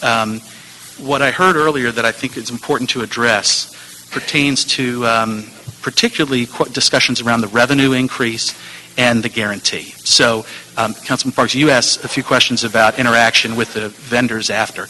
Best and final bids were due on the 5th of November. There's a copy of ours, which, if you care to look at it, the 5th, in which we stated, furthermore, we are willing to guarantee the city the revenue increase necessary to pay for our superior service. Now, we did a public records request in association with our protest. 2 days after that, on the 7th of November, so the best and finals were submitted, the department, Wayne Garcia, who was up here sitting, sent Xerox 4 questions pertaining to a quote they had from their BAFO. And one of those was, is the $12 million, which was addressed up there as an annual increase, referred to in this statement above the current goal, the current annual goal, fiscal year 12-13? And then later says, is this a guaranteed revenue increase backed by a financial instrument such as a letter of credit? On the 9th of November, Xerox responded, the $12 million figure was estimated as additional non-budgeted gross dollars collected between the months of January 2013 and June 2014. In no way was this an annual $12 million. This was a one-time 18-month increase on the front of the contract to basically reflect the fact that they haven't collected much of what's sitting in the backlog now. Then with respect to the guarantee, the quote was, no, this is not a revenue guarantee. So in contrast, saying neither party submitted a revenue guarantee misrepresented in 2 ways. One, we did offer a revenue guarantee. And secondly, Xerox was asked after best and finals, and they declined to offer one. So I also have copies of these emails, which are available for... Yeah, just pass that all out. Yeah. So we officially have it in the record. Yeah. The other issue was there was a conversation around the collection rates, right? And that Xerox is improving and Duncan is evidently declining. Albert Schweitzer said if you torture the data long enough, it'll confess. The fact is that Duncan's California collection rate is 85%, which is higher than any of the ones that were represented up there for Xerox. If we didn't know and if we didn't believe that we could out-collect, I wouldn't make that promise. I used to run Xerox's parking business. There are 20 folks who used to work with me over there who now work at Duncan, and they joined because we couldn't deliver the services and we couldn't have the corporate backing we needed to deliver the best service. So when I sit up here and I guarantee $6 million a year for 5 years, it's because we know that we can increase that. And the cities have got a riskless opportunity, and you can resolve the conflict of interest that's inherent and split it the way best practices elsewhere. So thank you all for your time. I appreciate that. And you went all of the 10 minutes. How about Xerox coming up and doing the same thing? And then if any of my colleagues want to interact at that point, they will. My goal is to be out of here by 4. I have to be somewhere else at 5, and I want to be able to get the committee over if we can. There is a recommendation, obviously, floating around, as Mr. Labange was suggesting, which will be also something for us to consider seriously when we talk among ourselves. So we got 10 minutes to go here. Could you introduce yourselves and take us through your 10 minutes? Good afternoon. Good afternoon. My name is David Cummins. I'm a Senior Vice President at Xerox Corporation. I'm over our parking and our courts business. I'm happy to be here today. Just want to quickly touch on a few points and then turn it over to my colleagues. It's been said that the city won't have the benefit of competition, that this somehow stifles competition, having ticket processing and collections combined. But in most all of our contracts, that's truly the case. There's a lot of efficiencies gained there. But the city already has inherently built in the ability to have competition. The DOF issued a delinquent collections RFP, selected 7 firms. Duncan was ranked 7th, but is still among the 7 firms that can go after collections of all types, including parking debt. So we're talking a lot about splitting the contract. We have the benefit already inherently that exists between those 2 contractual vehicles to have competition. Second point, we've talked a lot about a guarantee, a revenue guarantee, and I think we would call this a false guarantee that we've seen in a number of cities that Duncan has used. It's one thing to say you have my guarantee, which is what they said in the letter. It's another thing to put your money where your mouth is without strings attached. And in fact, there are always strings attached to their guarantees. It's tied to issuance, tied to a number of factors. And cities like Atlanta, there's plenty of research out there, articles out there, cities like Atlanta that tripped up on those strings and had to pay millions of dollars to Duncan as a result, in a settlement, I should say. Last point is that Duncan is not Xerox in terms of financial stability. They are a small outfit, and this would represent 3 times their largest contract. So if they were to get this LA contract, it would be 3 times their largest contract. This would be a mammoth contract for them to take on, especially as a company that over the last 3 years, through publicly available financials, has lost $15 million. So with that, I'll turn it over to Ann Minster-Nui. Good afternoon, council members. My name is Ann Minster-Nui. I'm a vice president of Xerox Transportation. We appreciate the opportunity to talk to you today. Xerox is a transportation solutions leader in the United States, and here in California, we're especially strong. For Los Angeles, we manage this contract in the Downtown Congestion Management Project, known as Express Park, also with the city DOT.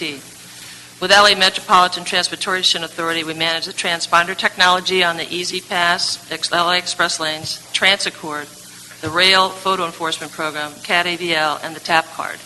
We work with Metrolink, Foothill, Culver City, and Orange County Transportation Authority.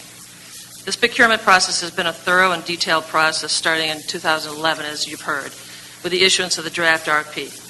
We've been recommended for this award, for this contract, no less than 4 times.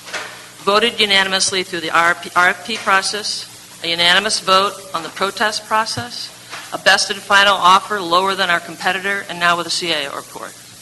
Our track record is very good. 85 to 86% collection closure rate, and this is a performance-based contract. If we don't collect the tickets, we don't get paid. No matter how many notices we send out, or how many phone calls we make, or how many times we mark the credit or integrate with the DMV or go to the franchise tax board.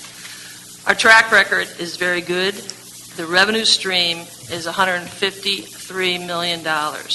What this really is about risk. Is the city willing to risk $153 million on splitting the contract? Is the city willing to take Duncan's promises that they pay the city the $25 million it would take to split the contract? Never mind the integration issues, never mind the customer service issues that you guys are going to have, double the accounting work for LADOT, and a lot of finger pointing. Is the city willing to take the risk that Duncan will do as well as Xerox and collections? Let me tell you, when we beat Duncan in the city of Oakland and the city of Berkeley very recently in 2010 and 2012, the city of Oakland had a 67% collection rate. That's what they told us. That was in the RFP. So it's not 80-something. And Berkeley said the same. I think theirs was 68%. So we urge you to approve the recommendations of all your city agencies. Let us continue this exciting transportation innovation from a regional perspective in this new contract. And I'm sorry we don't have time to introduce some of my colleagues, but very quickly, I want to introduce Gene Hale. Stand up, Gene. With GNC Equipment Company. I want to introduce PRWT. We've got Rose Braverman. She runs the Director of Operations. Linda Webb, Customer Service Centers, runs 4 Customer Service Centers for us. Frank Lopez, Operations. And LaCharlotte Oglesby is the Quality Control for PRWT. RMI is our vendor for, Richard Rodriguez, and then Clarence Rochelle is here today, and they do the guarding for the adjudication services. And then Allied Protection, Daryl Jackson, Michael Barry, and his sister actually came, who's a former commissioner, just to support him, so I'm sorry she didn't have a chance to speak as well. Actually, I came to support The company, sorry. And then GC Services, which is a collection company that does collections in LA County currently now, and they've had a contract for collections in the LA County courts for almost as long as we've had this contract.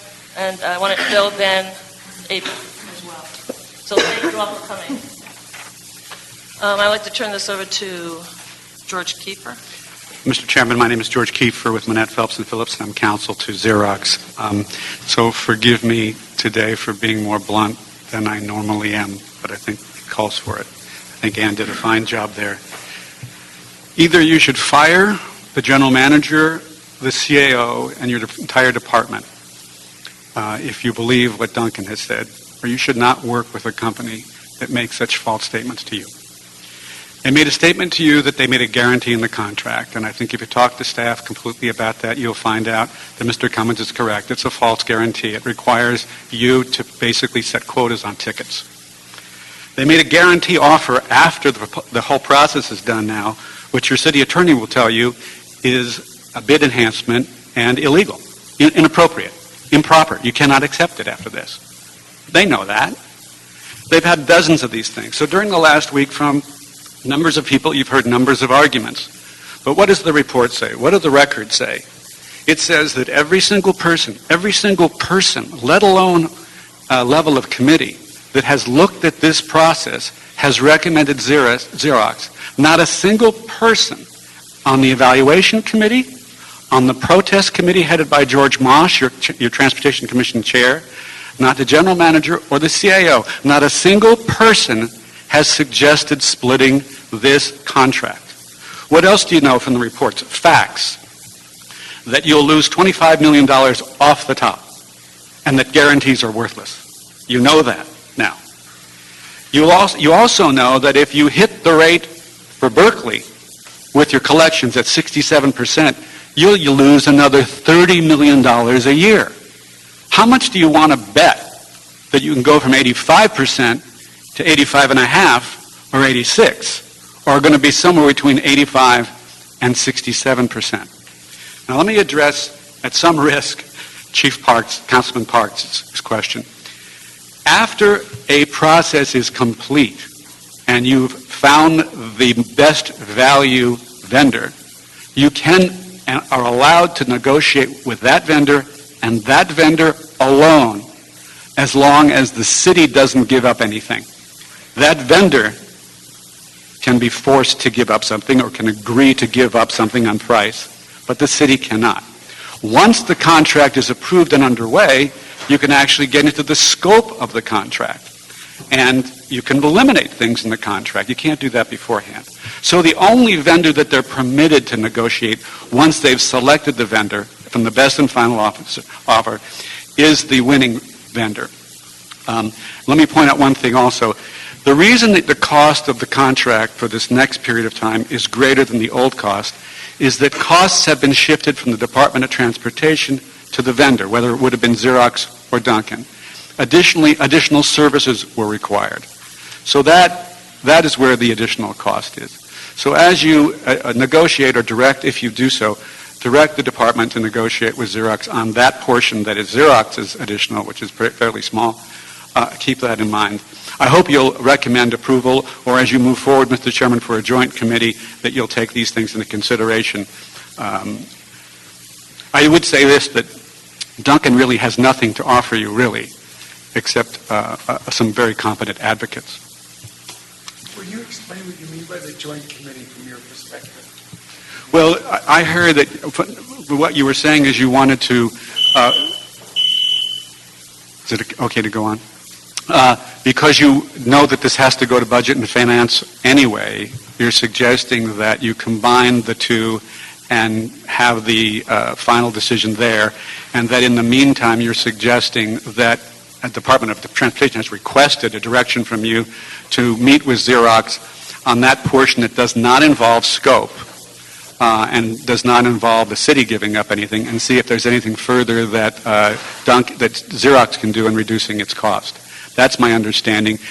The department would then meet with Xerox. If there were some modest reductions that occur, they would come with a final answer. I think your legislative analyst has suggested that right now you've got a soft proposal before you. Approve the proposal and we may get it lower. What DOT is saying to you, direct us to go back and get the final number, whatever it may be, and present it to the joint committee together. I mean, we're not proposing that, but that's what DOT is proposing. We'd like you to support it today. Department, how do you feel about the joint meeting and a strategy of getting everybody in the room and seeing if it changed? Or, I'm just curious how we work as a city. believe. Yeah, the city's response is important for all of us here. Well, I think the department's perspective is that both committees have to hear this item, whether it's sequential or whether it's all at one time. We're fine with either method. All right, just say that again. Yeah, the department's okay with doing the joint meeting. The other alternative is for this committee to make the recommendation as proposed by the CAO and us, and then have that recommendation before the Budget and Finance Committee as well. I thought the CEO's recommendation was to go back and negotiate and then come back to the Transportation Committee, correct? That's your right. It's a different recommendation. But they'd be coming back to the joint. Did you say, I heard her, she said the Transportation Committee. Since at this point we don't know what type of price concessions could be achieved, we recommend that the contract be approved as is, but allow or instruct DOT to go back and seek a price concession before it goes to Budget and Finance. Now, if you would like to have a joint meeting, that would be fine also. No, I think if you make a decision, as the general manager stated, to support the recommendations, then it's pretty null and void whether you need to be a joint meeting, because supposedly the joint meeting is for everyone to hear it and make a decision at that time. I just want to comment on what George said earlier. I'm clearly aware that once you make a decision as to the contractor, that you can only deal with the contractor. You and the attorney over here both missed my point. If you know there are issues before you make that decision and you narrow your focus only on the one you selected, my concern is you knew before you made the decision that there were price issues on both contracts, and you chose to select one and then negotiate with the one you selected. Once you make the selections, your hands are tied. I understand that. But my concern is you knew that information. It was not new information. No, I don't need you to respond. I just want you to clarify that I understand what you're saying, but you missed my point. Maybe it's a lawyer thing. Thank you. So, in conclusion, I don't mind a joint meeting if I won't be back here until like the 11th or something. The 11th. Okay. Well, I have a number of questions. I don't know if it makes sense to do it here in a joint meeting in budget, but we've certainly heard from the beginning a lot of conflicting testimony on the exact same issues. So Duncan says they have an 85% California collection rate. Others say they have a 60-something collection rate. Xerox says they have an 85% collection rate. Others say that in the last 10 years or so, they've actually had a pretty lackluster collection rate in the city. So what's the answer to all that? First of all, how has Xerox done, other than right now, how have they done the last 10, 12 years? Robert? They've had an increasing collection rate. A few years ago, we were started off at a 66% collection rate for the first year. Now we're at 74% the first year. We moved up from an 83% collection rate to over 84% for the second collection year. I think it's important to note that part of the revenue that's in the city's coffers is based on two factors, the issuance and the collection. As long as you have issuance, consistent issuance, and the same collection rate, you'll have the same revenue. If one of them drops, then you will see a drop. But we've increased the fine amounts over the years. We've also increased the collection rate. Despite a declining issuance rate, we've been able to meet and or exceed the annual collection, the revenue goals established by the city.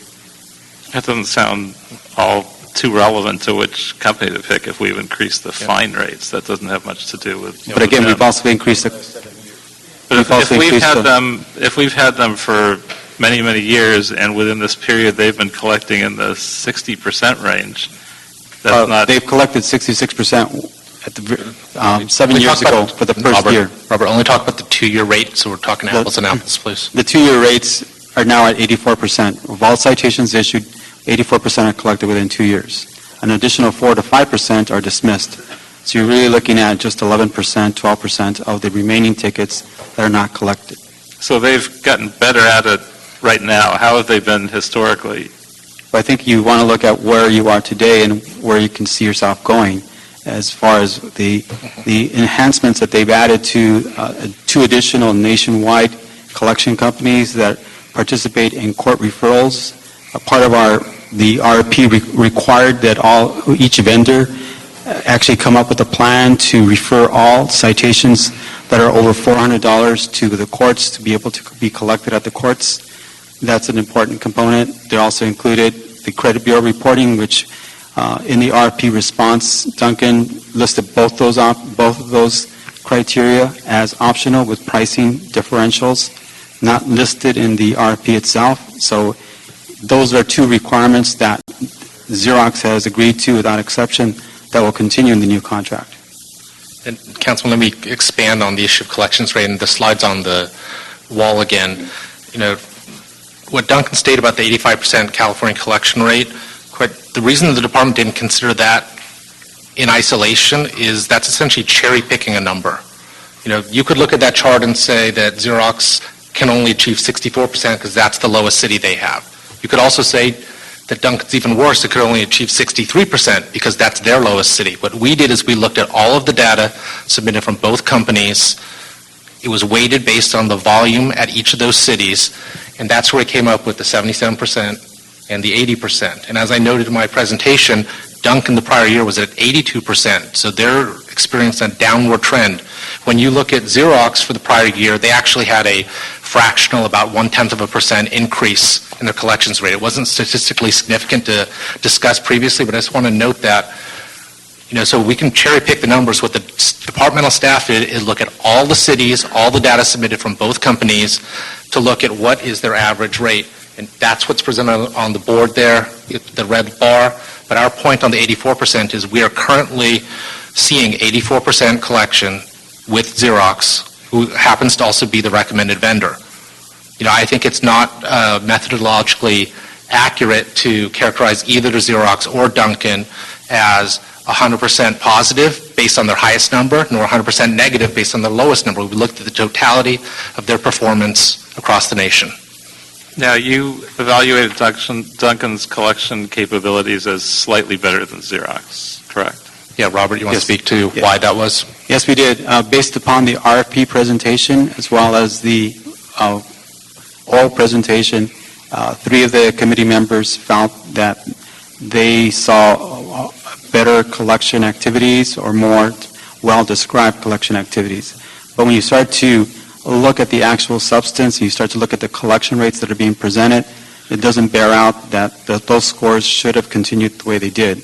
You look at Washington, D.C., for example, that's their one flagship that they recommended or they highlighted as their preferred example of the success of collection. All their charts and graphs relate to revenue. That's not a collection rate. The revenue is affected by the issuance, which is increased there.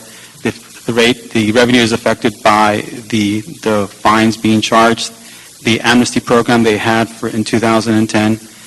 So there's a number of factors that affect the overall revenue. So even though the charts look as though there's a positive increase in Washington, D.C., it's the revenue that's being measured there. They don't measure by collection rate. So it would be unfair to say that experience could be replicated here in Los Angeles.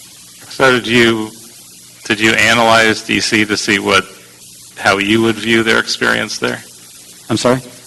If you're saying it should be viewed through another perspective, did you then analyze that to see? No, because Washington, D.C. never measures their collection rate by tickets. They measure their collections by revenue. In other words, I assign you $100, you collect $80, that's an 80% collection rate in their minds. We look at it as the number of tickets that are issued. And if I issue 100 tickets and I collect 80, then that's 80% collection rate. So it sounds the same, but it's 2 different things. Right, but so they don't even possess the data to make that evaluation? They don't do that kind of analysis at the DMV in Washington, D.C. They're currently taking the collections component from the DMV in Washington, D.C. and assigning it to the Treasurer's Office in Washington, D.C. And they're looking at centralized collections in Washington, D.C., and they actually have an RFP out on the street now to secure responses for that centralized collection. So there's no way to get that data to actually be able to tell? I asked that question, and they said that it would take a lot of work for them to break down reports in that manner. Again, they don't do the analysis the way we do the analysis in Los Angeles, and quite honestly, the way other cities in California do the analysis. Now, it's also been argued by some that it's very difficult to do this split physically, that systems can't really communicate with each other. How has that happened in D.C.? What's been their experience? They have two databases. Xerox is the master database in Washington, D.C. There have been lapses in the D.C. process as far as communicating, because they do have to communicate back and forth as far as collections are concerned. In the D.C. model, they look at, there's a 39% of the revenue that's assigned to Duncan is collected. From 2007 to 2013, they collected approximately 36% of the revenue that was assigned to them. Now, how does that compare to us? It's difficult to say because they have exclusions in D.C. that are different than they are here. They also have a different timeline. Their citations are not assigned to special collections until day 124. Here in Los Angeles, we're assigning them at day 79. So it's very difficult to say this is an apple and this is an apple. Let me ask you another question. I understand that our current contract with Xerox has a most favored public entity clause. Most favored nations clause? Yeah, as I understand it, that means that whatever other similar cities are charged, we should be charged the same rate. We've had discussions regarding that specific clause, and it's regards to the same other entities that have similar type programs. We would receive the same cost that they are providing to that particular entity. So it comes down to, are they receiving the same level of services that we would be able to match up and therefore receive that rate? So I understand we're paying higher rates than some cities. Have we paying higher done rates an analysis to see whether they're in compliance with that clause or in violation of it? We've done some analysis. It was some years ago. It was based on the number of additional services that Los Angeles wants that other cities don't particularly care for. We have a very robust PPD program, for example, that other cities don't particularly have, where they pay on a piecemeal basis. So it's been a while since we've sat down and looked at each of the line items and matched it up against other cities to see if we're in the same range. Because there's some folks that seem to think they're in violation of that. So we don't know. We haven't analyzed that for how long? At least 3 years. What did we find 3 years ago? 3 years ago, we found that we were generally above other cities, and that was, again, because of the different services that we require. It would take some time to go back and do all that work again, and given that we were also working on this particular RFP process, we just didn't have time to go back and verify that they were 100% in compliance with the favored nations clause. And also, I know there's been a lawsuit, I believe, against Xerox for a conflict. I think the city attorney can speak to that. I can address that. Cities across California are sued on this issue repeatedly. In this particular case, there have been allegations, there's been a complaint filed, but the court has not ruled that either Xerox or the city is in violation of 40215 of the California Vehicle Code. We are required, the Vehicle Code in that particular section sets forth the various processes for administrative hearings, for review. We are required under the law to follow that. I have seen no evidence that either Xerox or our Department of Transportation is in violation of that. I have defended cases like that. It's a common complaint and typical. Usually when somebody is delinquent in paying their parking citation, they'll complain. And if we did that for every time we get one of those, we'd never be able to contract with anyone. And I would like to address just briefly Mr. Parks' point, Councilmember Parks. The evaluation, or not the evaluation committee, the department knew after the proposals came in that they were too high. The city needed to reduce the price. That's why they did a request for a best and final offer. After reviewing that, after the evaluation panel reviewed it, the evaluation panel determined that the Xerox proposal was very strong and it was worth pursuing that and picking that. Council always has the ultimate authority to either accept or reject the contract after it's negotiated. But there was no violation of the process. The department worked closely with the city attorney's office as Mr. Kiefer described, that is correct. His interpretation of the law is correct. We have the right, after we've selected a proposal, to go back and negotiate for a lower price on certain items, as long as during that period the city gets what it asked for. We don't reduce the scope. That did not occur here. We did not ask we haven't even negotiated the lower prices, but there's been no suggestion that the city's going to reduce the scope of work. Yeah, another question. I know Washington, D.C. is rebidding their contract. Is there any sign of dissatisfaction with the current split, or are they looking at changing that because of any problems they've had? For the collections? Yes. The collections component is, again, they made a policy decision within Washington, D.C. to centralize the collections within the Treasurer's office. So they've taken they're securing the piece for the parking citation as well as any other municipal debt that's owed and being assigned to the Treasurer's office. And the DMV actually had an RFP completed and ready to go out, but because of this policy change, they decided to withdraw that and to wait for the Treasurer's office to complete their RFP, which they have, and it's been about 3 or 4 weeks that that RFP has been out on the streets. Okay, what I'd like to do... I had one more legal point, if I could, council member. Okay, but in 1 second. Yeah, I'll be very quickly. Procedurally is this. Mr. Parks wants to make a motion. You can put the motion in front before we act on it. Then I would like to ask both groups to make a 2-minute comment. First Duncan, because they were played out, and then I would like Xerox to do it. Each get 2 minutes. I still have some questions. I just need to ask some final questions here. And on the lawsuit, so the allegations that were brought up, it's a class action lawsuit. Correct. And it's on the vehicle code. Yes. It's not no other statute or it's some whether common law violation? Whether Xerox has violated in its processing of the parking citations has violated California law, or in violation of California law, and I believe under Section 1983 constitutional rights. These are very common allegations. No court has ruled on this. It's in the early stages of litigation. I would assume, I don't know what the legal strategy is because I'm not involved in that, but I'm sure the city will file a demur to that. When was that filed?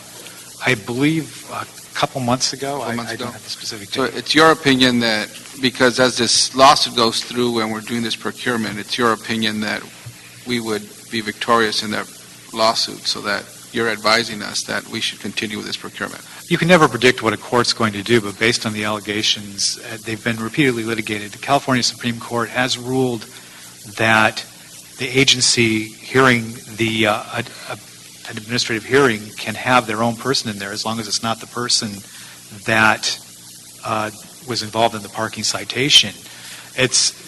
We can pay, I don't want to go through 4215, I can do that if you have specific questions about that, but there are particular code sections that describe the initial review and what must be done, and we have no evidence. Okay, well, I'm not asking you what's the merits or the substance of the case. I'm just asking for some advice from our attorney and to clarify for the record, because let's say they're victorious in that lawsuit and then we have to redo this procurement.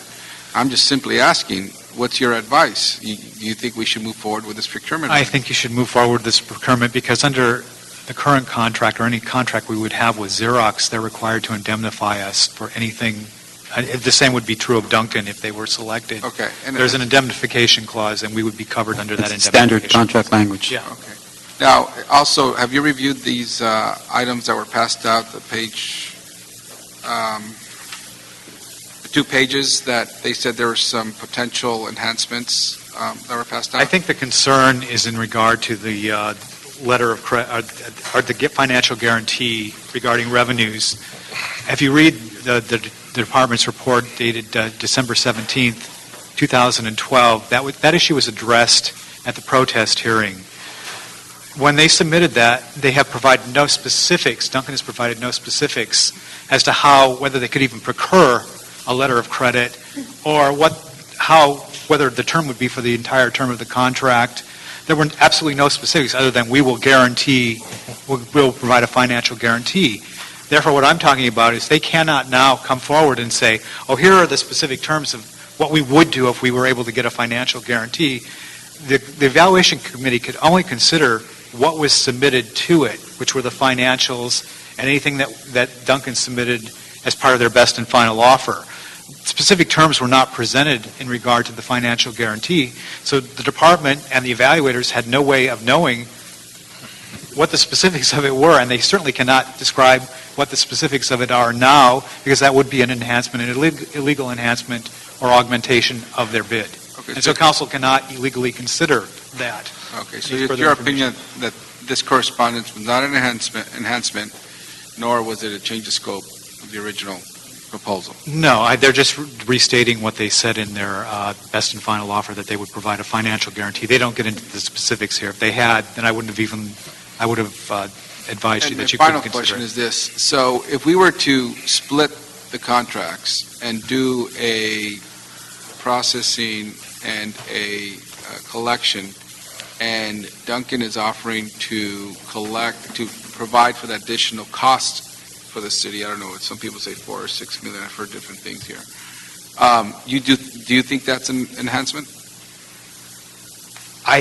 Because they didn't describe how they would do it, I can't even answer that question. The department could maybe, having looked at their financials, might be able to extrapolate whether they could actually do that. But I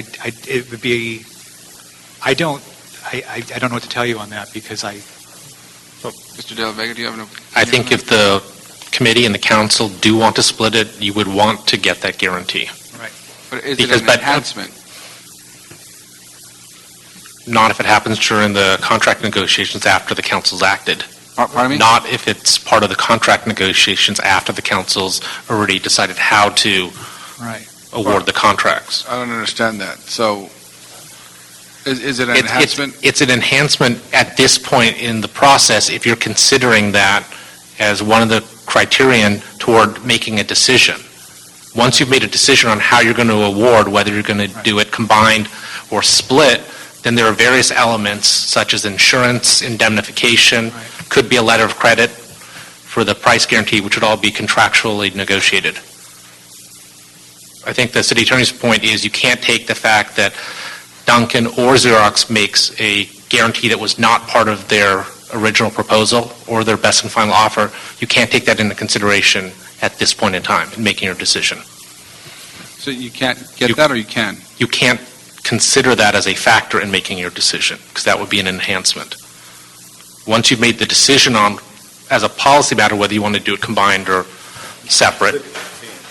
But I do want to make just to clarify why the department, characterized Duncan as no guarantee, and with all due respect to them, and we do appreciate the fact that they bid on this, just because an executive puts in a letter, we will guarantee this, is not a guarantee. They had the opportunity at that time to specify the mechanism to guarantee that. They could have said, we're going to put up a letter of credit. They could have said, we're going to put up a performance bond. They could have said, we're going to put up cash. They didn't specify what the financial guarantee was, how it would be legally binding and enforceable. They simply said, we will guarantee it. That is not a guarantee in the department's opinion. Mr. Chair, a follow-up question? So, just to clarify, if we decided to go ahead with the Xerox bid, we can't say, we'll take it, but you have to agree now to cut your price $7 million. We could say, we'll take it, and then we negotiate, and if we get the deal we want, we then accept it. Is that correct?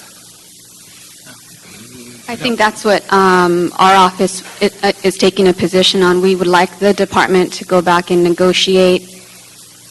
They also have some discretion as to what they feel would be a reasonable price concession. And if it doesn't meet their needs, then they would have to come back to you if they would like to reduce services in order to get a better price. So I presume it's the same deal with Duncan. If we said, okay, we're going to decide that we'll do this as a split, we didn't get a guarantee that holds up, so we can't assume it's based on that guarantee. But then when we make the negotiations, we can try and get a guarantee out of that. And then if we get what we want, we accept it. If we don't, we reject it at that point. I would defer to the city attorney to see if that's really within the confines of... I believe, as Mr. Kiefer explained, once you've selected somebody, you can negotiate a lower price. You can't change the scope.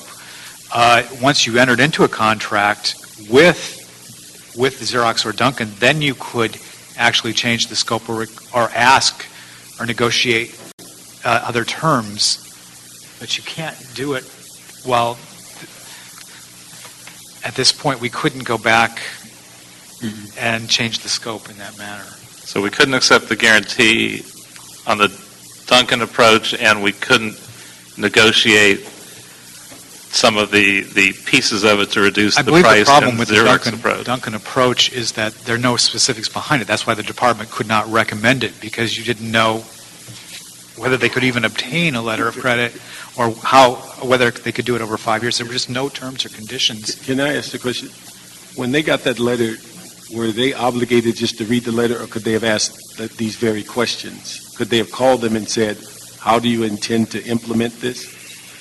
Were they prohibited from doing that? But the department?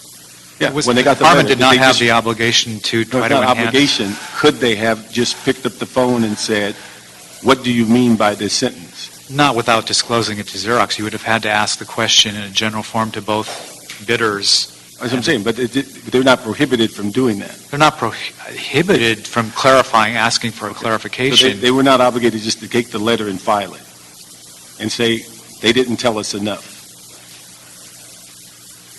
The obligation would have been on the bidder to submit the financials or whatever backup they had for whatever offer they were making. It wasn't on the department then to go out and try to find out how they were actually going to do it. In fact, But if the department was looking out for the interest of the city, would they have some obligation to inquire if this is something that was written in a letter and said, how do you intend to do that if it possibly was a better deal? Well, I think that the department looked at the pricing and felt that the bundled approach at that point was the more cost-effective approach. And to address some of the questions that have been asked about, could you split it? You could actually have that flexibility you're looking for of having Duncan collect starting at day 450 and not pay the $5 to $6 million up front in general fund money. You can also have 6 additional companies participate in the collections at day 450 without paying the premium of the $4 or $5 million per year and not be concerned about the $5 to $6 million annual guarantee. But isn't that part of what the staff does, is to evaluate what the potentials are by asking the questions so that you can present us with the best picture? That's true, sir. And what we did is when we evaluated that particular proposal, we also had information that the City of Berkeley and the City of Oakland had recently left the Duncan bundled services of processing and collections because of the lack of, in their minds, adequate performance. When I contacted and spoke to the person in charge of the Berkeley program, Noel Pinto, he also had those same concerns that expressed that the reason they left, it was the lack of, the service was inadequate in their minds, and they needed to go in a different direction, and they, in fact, paid more to go to Xerox for both the processing and the collections. Okay, but you did that as research with outside sources versus going... That's correct. We did our own research. We contacted the cities directly and spoke to them.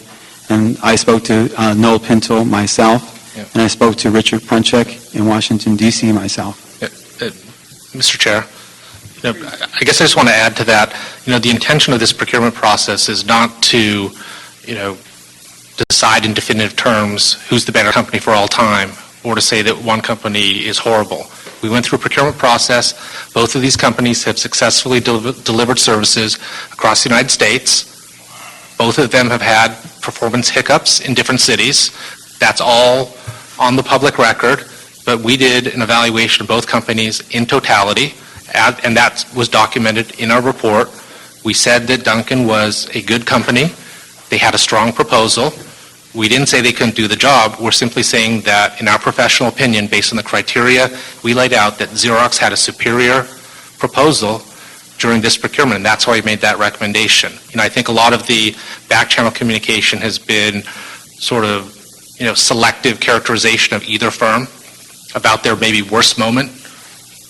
And really what we should be looking at is how do they perform in totality, which is what the department's tried to present to this committee, and to the mayor and council, and to look at the evaluation process that we went through.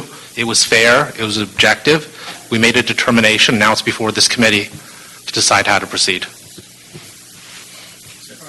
Let me just tell you where I am on this. I think one of the things when you put forth the RFP asking for these 5 different variables, you gave an impression that it was going to be an objective review to separate or to bundle.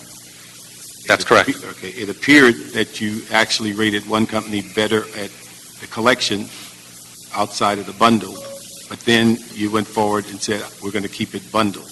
That's correct. Now, if I look around, I probably have been on this committee where we've dealt with this contract at least once and maybe twice.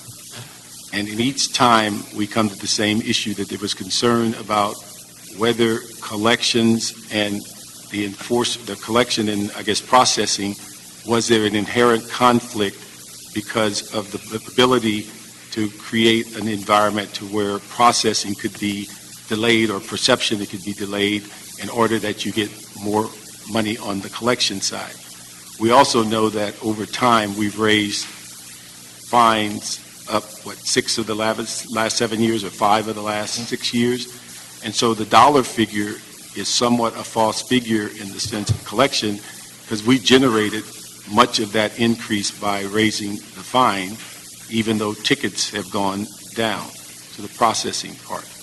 And then when we know that the part of the collections that's with Xerox is actually farmed out to a company other than theirs, to hear that if you separated it would cost millions of dollars makes even less sense, because they're currently farming it out now.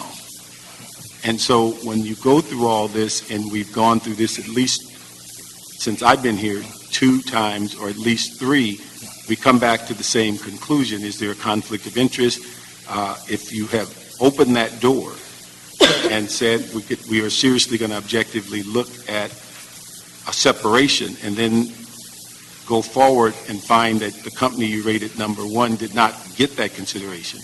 And although we've had people talk around the issue, we also know that we have an ability to guide a process by how narrowly we structure it.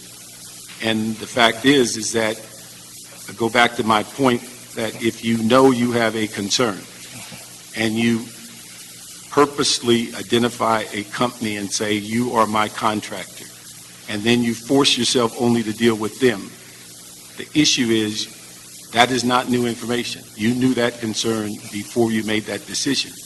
And it was not 15 companies, it was 2 companies. And we've seen in this same department, when we're dealing with parking meters, people talked about how you had companies leverage against each other to bid for a better price. So we didn't get caught up in best and final and say, draw the line and stop. We actually went further than that and said, who's going to give us the best deal? And so we've seen it work both ways. And I think there are times in which, if you have a pre-selection for one company or another, you can design the process to get your end result. And that's what my concern is that we know from looking at this that this tension on the issue of collection and processing has been here for the 10 years I've been here. I also know that we have looked at this contract over and over again, and it's kind of amazing that when the controller did their audit, I found at least 8 to 10 of the 23 items that should have been in the purview of Xerox to fix before they were told. Yet they didn't fix them until the controller audited them. So, I mean, these are the kind of things that we're saying that, you know, we've had a concern for a long time, whether we're getting the best of what we can get, or do we just keep going down the same path? And the collection part has always been, are we getting our just money? And then when we get the situation where, you know, I think we sent a letter to your department recently where we have this timing issue where somebody gets a ticket and they miss the date by so much, and then they can't get it resolved, and before they can get it resolved, their check is rejected, and then they're into collections, and collection goes up, and next thing you know, we have a young lady that's paying half of her month's rent over a parking ticket. And so these are things that I think have been legitimate, and we've kind of shrugged over the last 10 years and said, just give them back the contract, give them back the contract. And even when we found out that there was a 60-some% rate of recovery, we said, oh, that's not very good, but they're going to do better. Then we twisted the thing and said, let's not talk about tickets, let's just count the money. And when we counted the money, we were counting money we created, not what they created, what we created.